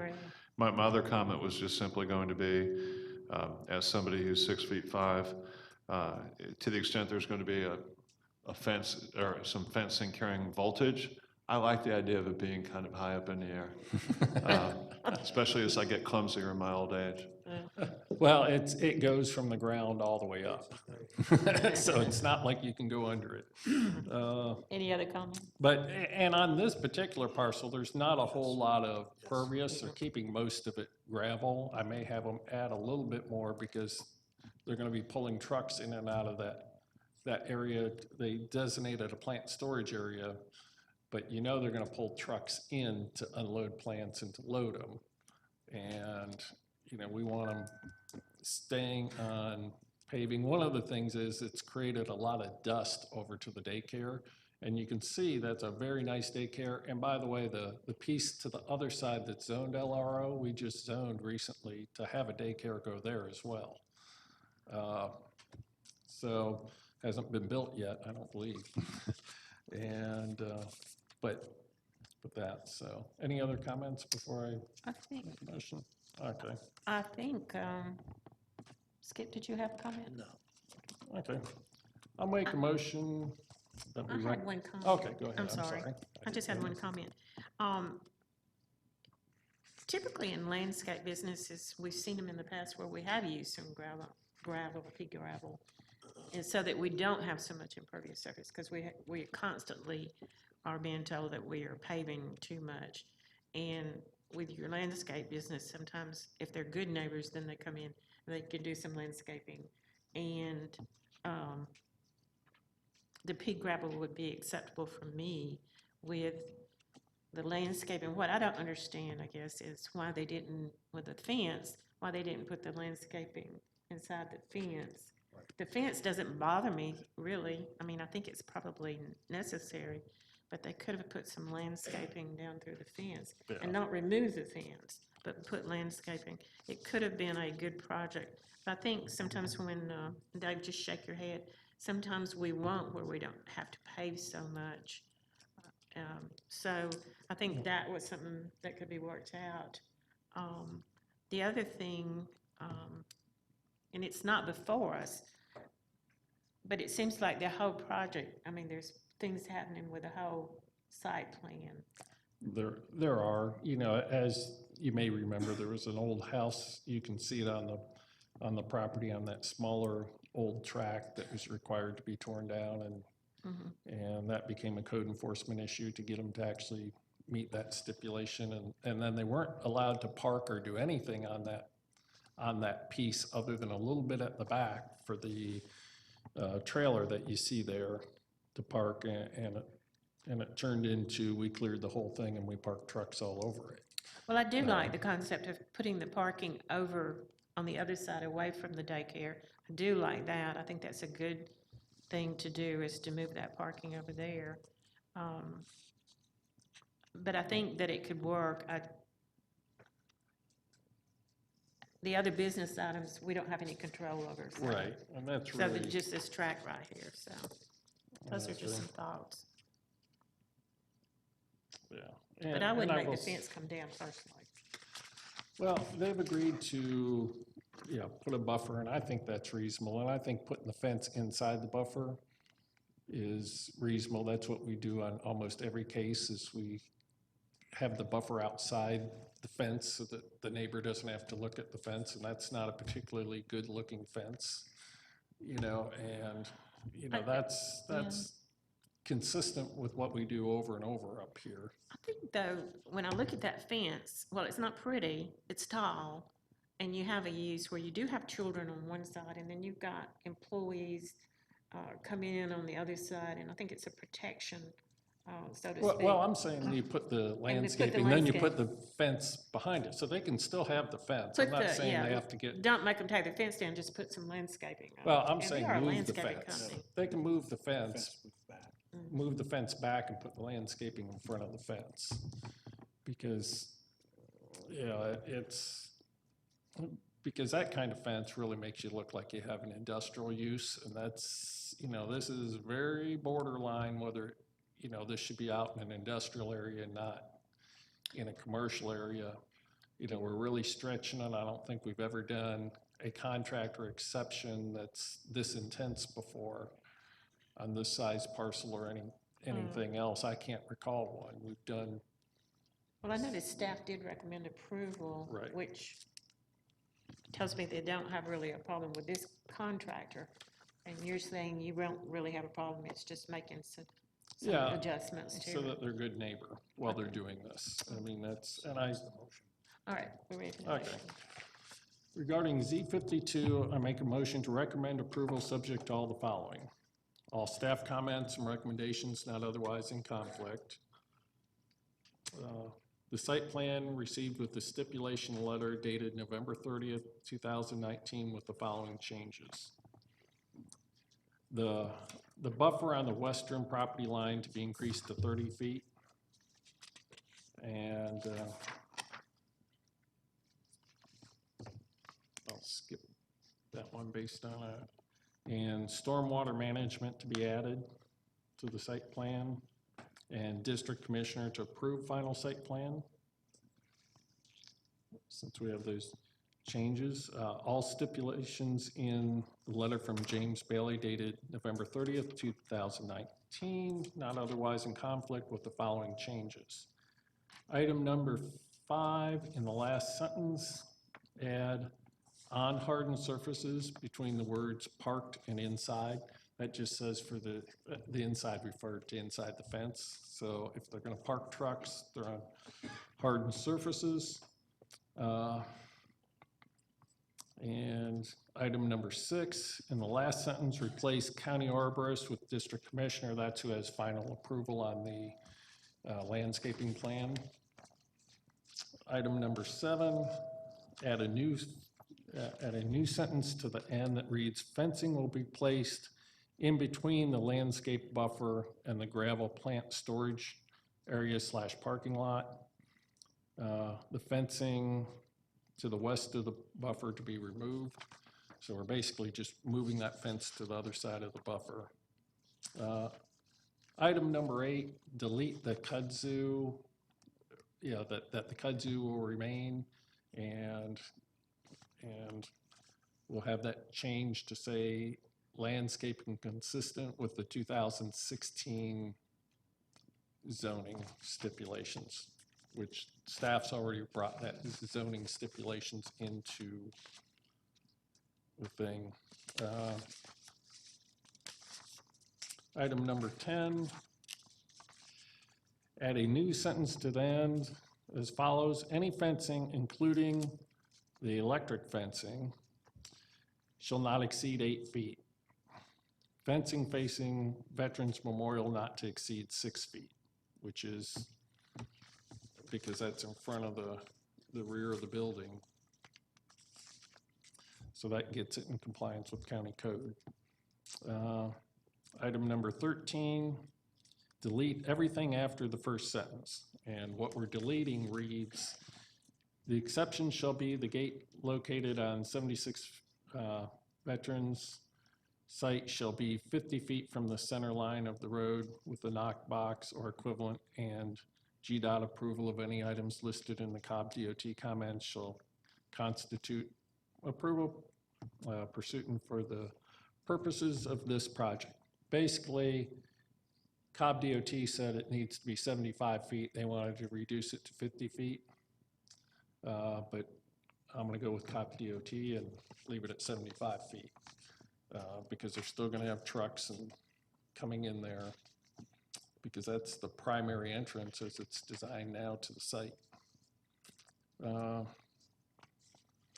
landscaping in front of the fencing along Veterans Memorial frontage shall be such that it will obscure the fencing within 3 years. So we want heavy landscaping so that when the wood starts deteriorating, you won't see it. I'll leave that one off. No use of the parcel until all landscaping, stormwater management, and fencing requirements have been completed.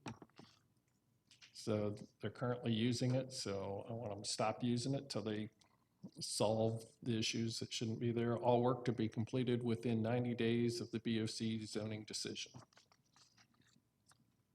And they don't really need to be using it. They have plenty of room on the other parcels right now. And here's the other one. Zoning division manager can post the property for a show cause hearing before the Board of Commissioners to remove the specialized contractor exception if violations of county ordinance are not corrected within 10 days of the receipt of notice or citation by code enforcement. Okay, then I'm just gonna add a clerk's note since it's hard to look at this site and not consider what the OB is, just regarding the OB. As the planning commission only has the zoning case before us and not the other business, the recommendations are only for the one parcel. We do believe the BOC should consider requiring the existing one-way exit on Veterans Memorial to be upgraded to a full access with a deceleration lane, given the volume of landscaping trucks and employees, and that there is not enough room for a deceleration lane on the existing parcel. And that's my motion. Okay, we have a motion. Madam Chairwoman, may I briefly address? I don't ever do this, but I want to say something on the record. Yeah, could you wait just a minute? Whatever you tell me. Okay. We have a motion. Do we have a second for discussion? I'll second. Discussion. We have a second for discussion. Now then, Obviously, I'm not going to address any of the other stuff, but the show cause hearing, I mean, it's just illegal. You've got to give us a notice of violation. Right. Maybe we And it have, says yeah. if they don't Okay. correct it You have within 10 10 days days, of the Okay. notice. I was just making sure that it wasn't something where you're going to go out there and deliver a show cause hearing notice without, I mean, the way it works is you get a notice of violation, you get 10 days to fix it. If you Right. don't fix it, then you can come back out there in the discretion of the code enforcement and decide whether they want to have a show cause. That's a whole other, Well, that's exactly what I said. I Okay. said if it's not corrected within 10 days of receiving the notice or citation. but So they get their 10 I've days made, to I mean, correct it. we don't want to argue that it just doesn't follow the code enforcement law. No, it was a notice of the violation or a citation, because typically code enforcement gives you a notice first and you have 10 days to correct before they even give you a citation. John, I'm going to ask John a question about that. How often, we've never done that before. No, we've never done that before, Madam Chair. You know, the code is clear. We can do show cause hearings for land use permits and slubs. We've never had one for a rezoning, so I'm And- not sure how we would even And I don't think we need it. We have code administer something like enforcement. that. We can turn them in, and Yeah, I don't think we the proper need- route is through code enforcement courts. Yeah, I think we're bypassing the code enforcement if we go and have a show cause first. So. I'm And not I was real doing sure. it just for the special exception, which is something extra they're being granted beyond their normal right of their zoning But the district. proper route to fix something is through code enforcement. It's not through something that we don't currently have. Okay. So let's just. remove Okay, that. I'll remove the show cause hearing. I think I would also like to add a clerk's note that the county attorney staff look at a way for us to address special exceptions and have a show cause hearing for them, add it to our code, because, you know, we're giving them something that's more intense, that takes extra scrutiny, and if they're violating it, we ought to have a way to take it away. That's why we added the show cause hearings at my request to the land use permit and the special land use permits years ago. But I think we need the same thing on special exceptions. I know we can't just take away their whole zoning, you know. Well, actually, the Board of Commissioners could, you know, bring in something for zoning on their own anyway. But we could, But, you know, it's, I think that would be like setting a precedence that could do that on every zoning that would come in. no, We don't this wanna is do because that. it's a special exception But- for the special yeah. exception only, which is something above the normal entitlement. Right, but I, of all Yeah. people besides you, have a lot of the special exceptions on Canton Road. Right. So I don't know that I want them to follow the rules as we have them set up, so I see where you're coming Yeah. from. Okay. So we have a motion and Okay. a second with And I removing revised that to remove the show cause. the show cause. Okay, all those in favor? The second's okay. Call the question. And that's approved 5-0. Does anybody need to take a break? Y'all okay over there? I know. I'm shocked. All right, John, what's our next one? Rezoning case Z65, HRA Investments LLC, request a rezoning from GC to NRC for the purpose of light auto repair and retail in land lot 46 of the 18th District. The property is located on the north side of Veterans Memorial Highway, west of Pebblebrook Road. Is the applicant present? Let the record show the applicant is here. Is there anyone here opposed to rezoning case Z65? Please raise your hand.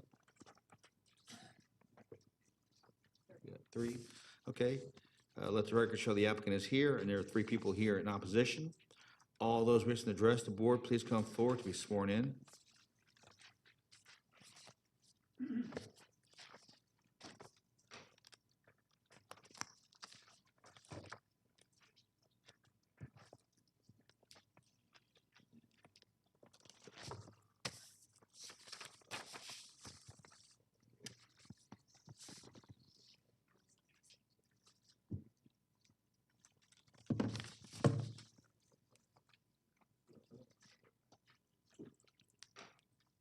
Hello, good morning. My name is Harmeet Singh. First of all, I would like to thank you all for giving me the opportunity to speak. So I represent HRA Investments. I'm the owner of it. And just to give you a little backstory, this property over here, several years ago, actually, my parents owned it, and we had a picture framing business over here. And one day my dad, he was using the razor and he, cut his finger off. And yeah, so from there we just, yeah, it was crazy. So from there, he just decided to sell off his machines and everything.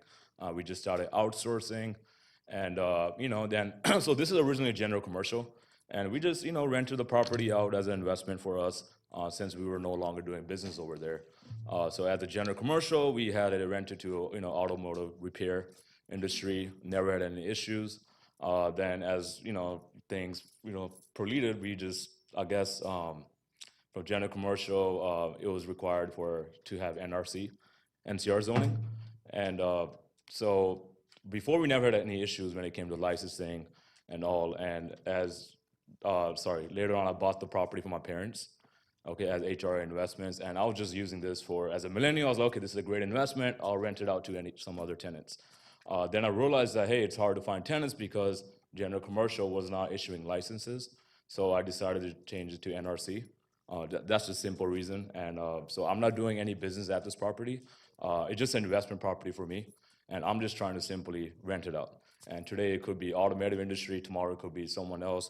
But I just want to follow the guidelines, and which I thought I was following the guidelines, and I never knew there was going to be any issues with this process with Cobb County. But with NCR, the guidelines, I was just reading the guidelines under 8,000 square foot. Small auto repair, I believe it shouldn't be any issue. We have like 3 to 6 proposed parkings at the spot. The tenant I have proposed right now, he's not going to be parking a lot of cars outside at all. It's all indoors. Okay, there's nothing mechanical that'll be used. And, there should be no issues with traffic or nothing whatsoever. So, yeah, that's all I have to say. So they're just investment property for me. And I'm not doing any business over there. So, thank you. We'll hear from the opposition at this time.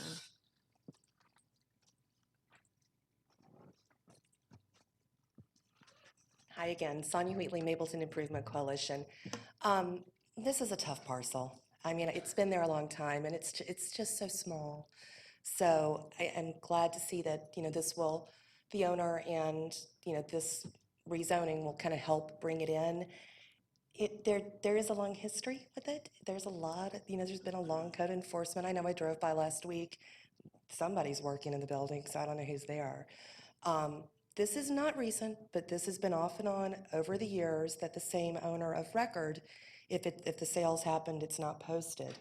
But this is kind of an example and the impossibility, which just kind of quickly, lots and lots of code enforcement history, businesses that don't have licenses, all kinds of stuff. It kind of took me a while to figure out, and just to be clear, I'm not sure if you guys saw it yet. So the blue is the property, and you can see it's almost edge to edge. It has to be, darn near 100%, and there's nothing we can do about it except find a use that works for this owner. The parcel on the left is actually noted as parking on the plan that was submitted. It's county easement. It's not really a road, but as I zoom out in the next one, and you'll see that there are two, yeah, you can go up. See the two parcels behind? They're landlocked without that access. One of them, according to tax records, and it's such a small little access thing, I'll be honest, I wasn't particularly comfortable driving back there, but it appears to be they're both commercial properties. I think one is still used residentially, the other one, I'm not quite sure. So that's the reason for pointing out why it's so important to kind of get this right and restrict it down. It's microscopic. It's 0.12, I think, is the size of the parcel. And you can see that, they submitted asphalt parking. It's road, it's access. So we want to make sure, based on years of driving by, because I live down the road, and that's how I go back and forth with my husband to Atlanta for work. When that's blocked, when there are junked cars, or we're putting people in danger. I mean, yes, the fire department or the police could get out and walk if need be, but a fire truck would have some issues getting back there to help anybody. So I think you guys will figure out the best use. I certainly don't see how automotive is even possible. I don't know the exact right answer, but you guys are the geniuses on the right code. We just need to make sure that it's appropriate, because 6 spaces is, 6 space, yeah, you're the genius of the day, there you go. It's, if you get 6 spaces, you're pushing it. If you see the front right bottom of the drawing, that's the island. So the parking may be twice the size of that island. It's small. So we'll leave it at that. We did, vote to approve and kind of leave it in your hands to figure out something that is appropriate but safe and is going to bring it back up into guidelines when and if it's redeveloped. So that's it. Thank you. Thank you. Us geniuses up here are going to try to figure this out. Is there anyone else wishing to speak? Hearing and seeing none, it's back to this board, and it's back to the other genius down here, Cobb. Oh, we're just causing trouble up here, aren't we? We should have that break. Yeah, that's We right. should have. We should have got on break. Okay. As Sonia mentioned, this is a very tough parcel because it's almost all building. It's, 6,600 square feet, and NRC is supposed to be a minimum of 20,000 square foot lot. The setbacks are almost none. There's no place where you could do 90-degree or 45-degree parking. It's all going to have to be parallel, and there isn't a whole lot of room for a whole lot of spots. 5 maybe, something like that. On a 3,000 square foot building, 4 or 5, it depends on where the doors fall and all of that to get into the building. So that makes it a very tough parcel. And my original thought was to step down from NRC to LRC, which is a limited, smaller scale retail and commercial category. But when I looked at all the uses in there, I couldn't find a use in there that seemed like it may fit this building. One use we know absolutely doesn't fit this building is automotive. Any automotive use, because those are the ones that we have the most parking issues on, just throughout the county. And when you have no parking, it's going to be a mess. And we can see from the pictures that we're just showing that the parking's all over the county right away and not on the parcel. So automotive, definitely not. But the only thing I can think of for this parcel is some kind of specialized contractor use, where the contractor may use the inside of the building to store some materials and have a little office there, but they don't have customers visiting the parcel. They're just out and about and that, and even when I looked at this, because they need every inch of outside for parking, I even think they need to have a rollout dumpster and keep their dumpster inside. Because if they start building a dumpster enclosure that's required by code and putting the dumpster anywhere outside, there's really no place to put it.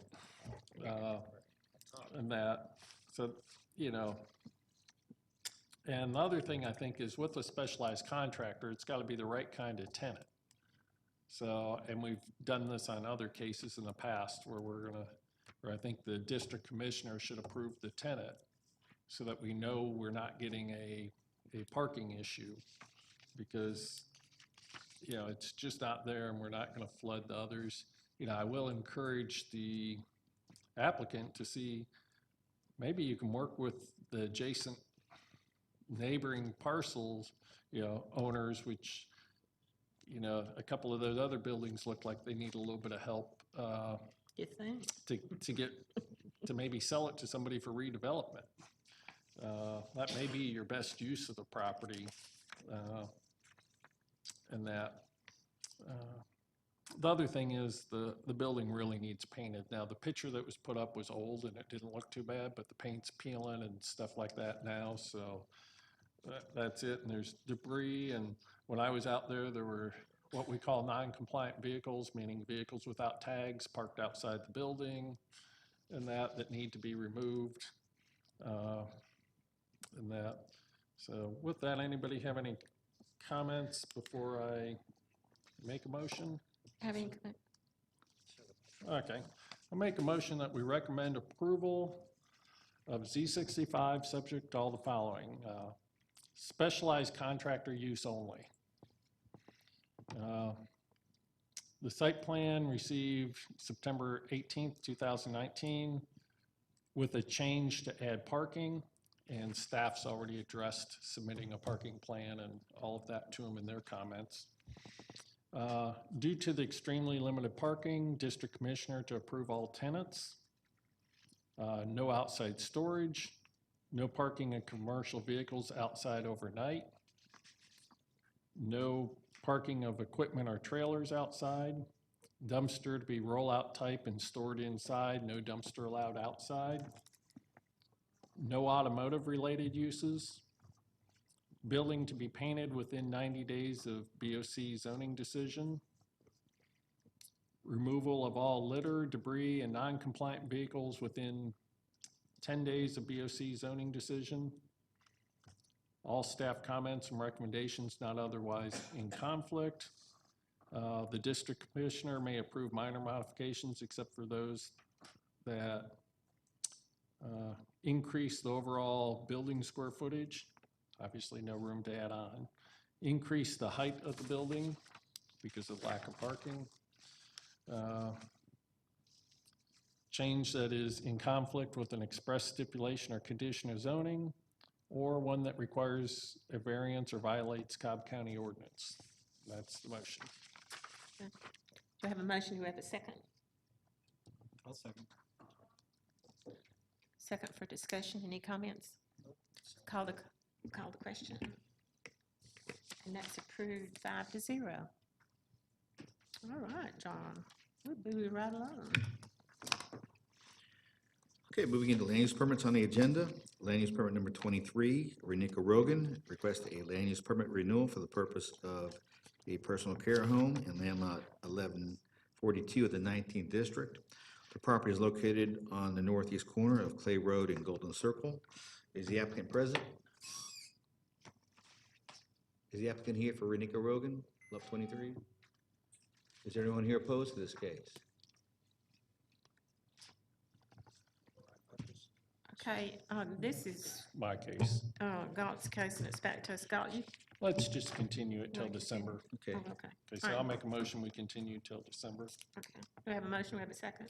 Second. Second. Fred's got it. Okay, call the question. We'll continue that to the December meeting. Okay. And moving into special land use permits on today's agenda. SLUP 16, Baldwin Paving Company Incorporated, requests a special land use permit for the purpose of concrete crushing and recycling in land lots 940 and 985 of the 19th district. The property is located on the west side of Sanders Road, south of Flint Hill Road. Is the applicant present? The record show the applicant is here. Is there anyone here opposed to SLUP 16? Let the record show there's 4 people here opposed. All those wishing to address the board, please come forward to be sworn in.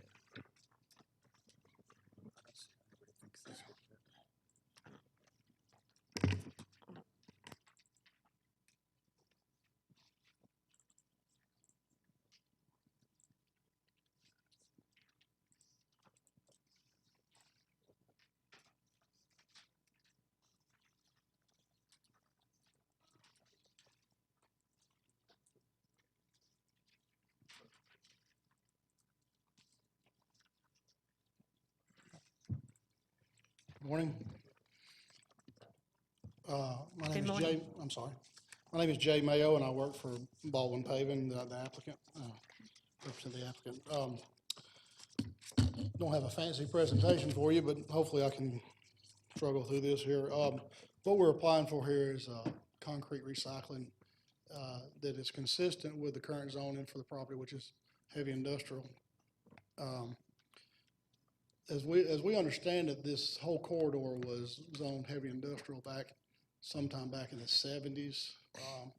And at some point, there is a subdivision that is adjacent to this property that was brought in as rezoned to residential from heavy industrial. So the property that we're working out there now on is the whole corridor was set up to be heavy industrial. We're currently working on a not directly related LDP on the property and grading on the property, but haven't done any concrete recycling yet. The concrete that we are recycling is generated by Baldwin Paving. We're a local-based contractor here, based in Marietta, been working 40 years.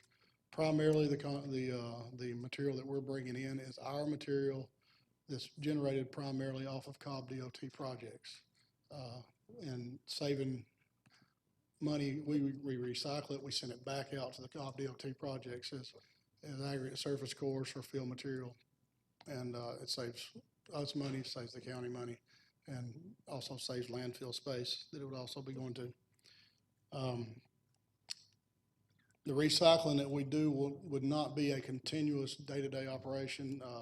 We recycle one to two times a year as the inventory gets to a level that we need to bring it in and do it, or as we get we have in-house mobile crushers that we use for this, so that as we get them available, we come in and do the recycling. And it might last 4 to 6 weeks.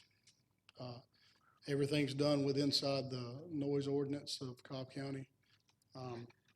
The hauling in, the hauling out, very intermittent, maybe 30 loads per day at the most. It's not like a consistent, the material's not for sale, it's just for us using it for our own projects. And all the recycling is done as dictated by the EPA air quality and silica standards. So. Any other things you'd like to add? I think that about covers it. All right, thank you. We'll hear from the opposition at this time.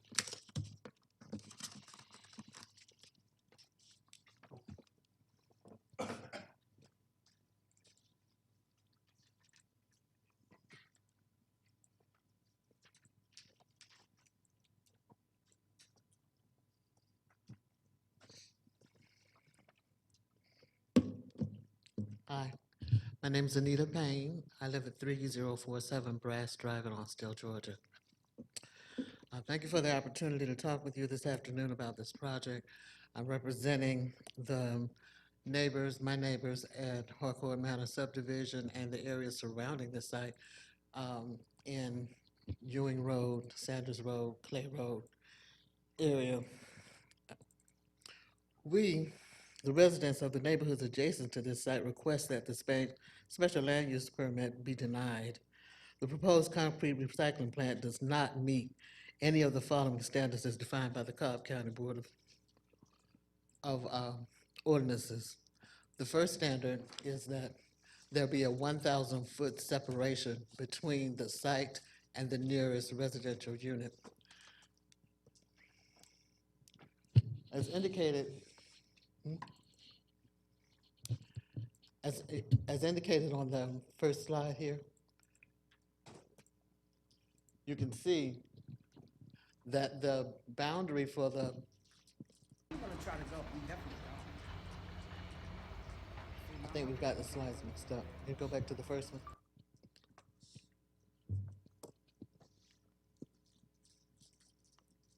This will work.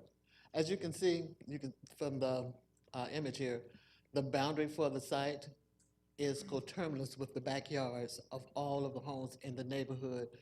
There are about 18 homes on Brass Drive and Brass Trail that share a boundary with this site. So there is absolutely no 1,000-foot separation between this proposed site and the homes. There's also going on currently, I was informed this morning, and there has been for the past couple of months, land disturbance activities there. The zoning department of Cobb County has informed me that no land disturbance permit has been issued for this site. Yet, there have been trees excavated,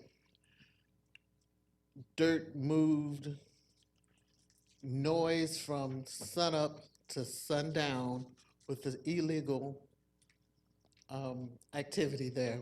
I have a video which shows the proximity of the illegal excavation to what the neighbors are experiencing and their boundary. Can I see that one? I'm gonna have to figure that As you can see, I'm gonna try that's to the go. site, the truck and the illegal activity, and the mode area is the backyard. Right. So what they are proposing to do is literally in our backyards. I'm gonna have to figure it out. And this kind of activity try to go. extends all the way down, for all the yards, all the way down Brass Drive and Brass Trail. Let's see the next video will give you an idea of exactly what this is concrete recycling.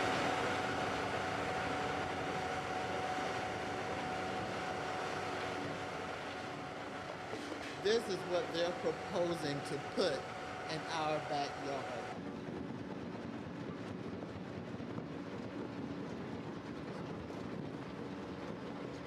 This process, see the dust, silica dust.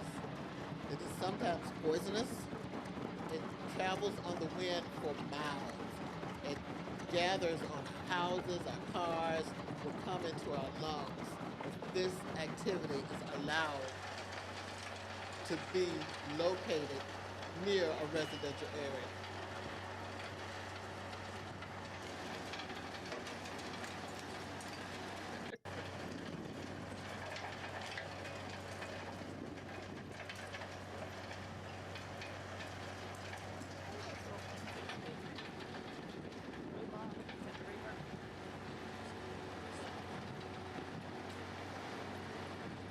We have a neighborhood of retirees, working adults, families, disabled persons, none of which should have to be subjected to this. We shouldn't have to deal with this. We shouldn't have the quiet enjoyment of our homes disturbed by this activity in our yards.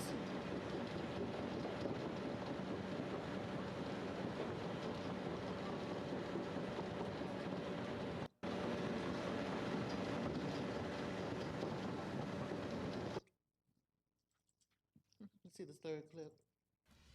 New at 11, a concrete crushing company is creating controversy in a small country community. Neighbors say it's ruining their way of life. 7 This Action is News in reporter Salem Ronnie Dahl has the Township, dirty, dusty Michigan. details from Salem Township. When many of the people moved into Salem Township, it was a quiet, sleepy little community. That's what they liked about it. But now they feel like their quality of life is being destroyed by the company next door. We don't want this, and I don't think Cobb County government wants Paige this. Baggett lives on 5 acres of land in Salem Township, her paradise. It was a nice little hamlet, nice little area. But she says her paradise is now her nightmare. When that crusher runs, sometimes my pots and pans shake. Kalo and Sons Construction set up shop across the street from Paige's home in the area of 6 Mile and Chubb Road in 2012. At first, they were just parking trucks overnight. Then, in 2014, the company started crushing concrete, which brought more heavy trucks to the area. How many trucks would you say in a day? A day, 250, 280, easy. And some believe more dust, which they argue is putting their health in jeopardy. They're assuring us there is no health concern whatsoever.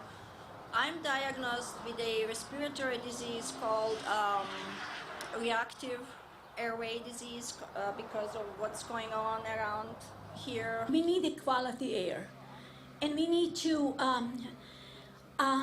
we need to have a healthy life.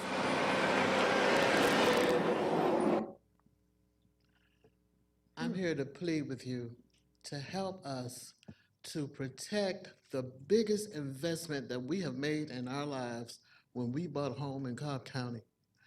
The Cobb County appraiser's office has informed us that the value of our house is going to go down if this plant is located adjacent to our lots. And I'm asking you if you would please deny this permit and help us to protect our neighborhood, our lifestyle, the quiet enjoyment of our homes, and the investment that we made in our homes in Cobb. Thank you. Thank you, Ms. Payne. Anyone else wishing to speak? Yeah, you've already had your time. This is for opposition. Any further opposition? Hearing and seeing none, it's back to this. No, Lindsay's not opposed to it, though.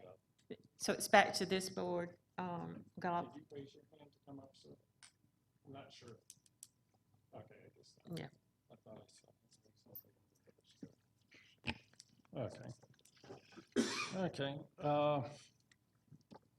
You know, as I look at this, you know, I counted 17 lots directly adjacent to the site and also directly adjacent to the Silver Comet Trail. For people going through, I know the CDC's done some studies on the silica dust that comes out that can cause a respiratory disease that's deadly, and there is no cure for it at this time. It also can do lung cancer and kidney problems and that. So that's an issue. Noise, obviously dust and pollution, you know, which was an issue. Now, I want to clarify one thing with John before I forget. Land disturbance permit, I think you said they do have one for the site.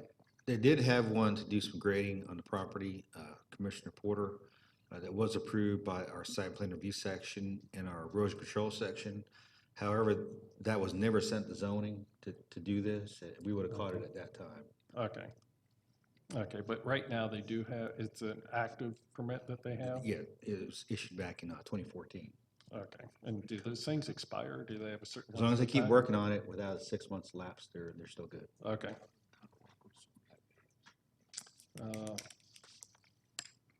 But that certainly doesn't cover setting up a crushing operation No, it on does the not. site. That was just to clear and Do some grading. do some grading, so. Did they have approval from the EPD? What's that? Have they, John, have they submitted anything to the EPD? I'm not aware of anything. We haven't You know, received the anything. applicant would have to address that question. Okay. Was that Okay. clearing restricted or the Uh, entire You property? want to No, you put have on to your ask mic and John. ask? Turn your, I don't- yeah, and ask John. John, was that clearing, was that permit that allowed the, some clearing, was that for the entire property or just parts of it or? No, it was, you know, based on how I recall it, Commissioner Gunther, it's for the area where they're currently doing the concrete crushing. Okay. And John, I have one other question before caucus. Which was there first, the heavy industrial or the residential? I'm gonna guess the heavy industrial was there first. That's what I thought too. Okay. If the Silver Comet's here, once upon a time, that was a rail line. Correct. Probably. Okay. Yeah. Thank you. Yeah, All right, and God's back. that's, you know, and I know, you know, and I want to make sure the neighbors are aware that the property is zoned heavy industrial, so they could come in with a heavy industrial use on the property, which may create noise and things like that. You know, unfortunately, that's one of the risks you take when you buy next to an industrial zone. But for this kind of operation, the county has an extra layer of approval required because of exactly what it is and the noise and the dust and all of those things that can make it more intense, and some added requirements. And there's 15 criteria that we use to evaluate a special land use permit. And the staff has gone through and commented on each of those 15 in the staff report. And they raised issues with nearly all of the 15. And that's really the reason why they, you know, set aside and put a denial on this, you know, because it's really not an appropriate use so close to residential. And now if the concrete crushing plant had been there before they built the houses, well, one, they'd already have their special land use permit if it was there legally. And that, so that's one of, you know, and as I mentioned in a case earlier, one of the things that really concerns me is we have a company come in here that gets lots of our tax dollars, but doesn't follow our rules. I really think the Board of Commissioners in their point system that they do in awarding contracts, ought to look at what kind of corporate citizen a company's been, and if we have violations in that, because I hate to see our tax dollars being used by somebody who should be experts in this business and should have known to come in and find out what they need to do and what permits they need before they ever start any of that kind of operation. But for me, this is probably the easiest denial, or one of the easiest denials we've had to look at in all the years I've been up here, because it's just inappropriate for this site. So with that, I'm going to make a motion that we recommend denial of SLUP 16. I have a motion for denial. Do we have a second? I'll second. I have a second. Call the question. And that's approved 5-0 for denial. Okay. That completes your agenda, Madam Chair. Is that the agenda? We're finished, except for the minutes. Turn your mic on. I make a motion that we accept the minutes from our October 9th meeting and our October 28th meeting as presented. Do you have a second? Fred? Oh, down here, okay. Call the question. Minutes are approved 5-0. Thank you. Anything else? We are dismissed. Thank you, everybody. 11:16.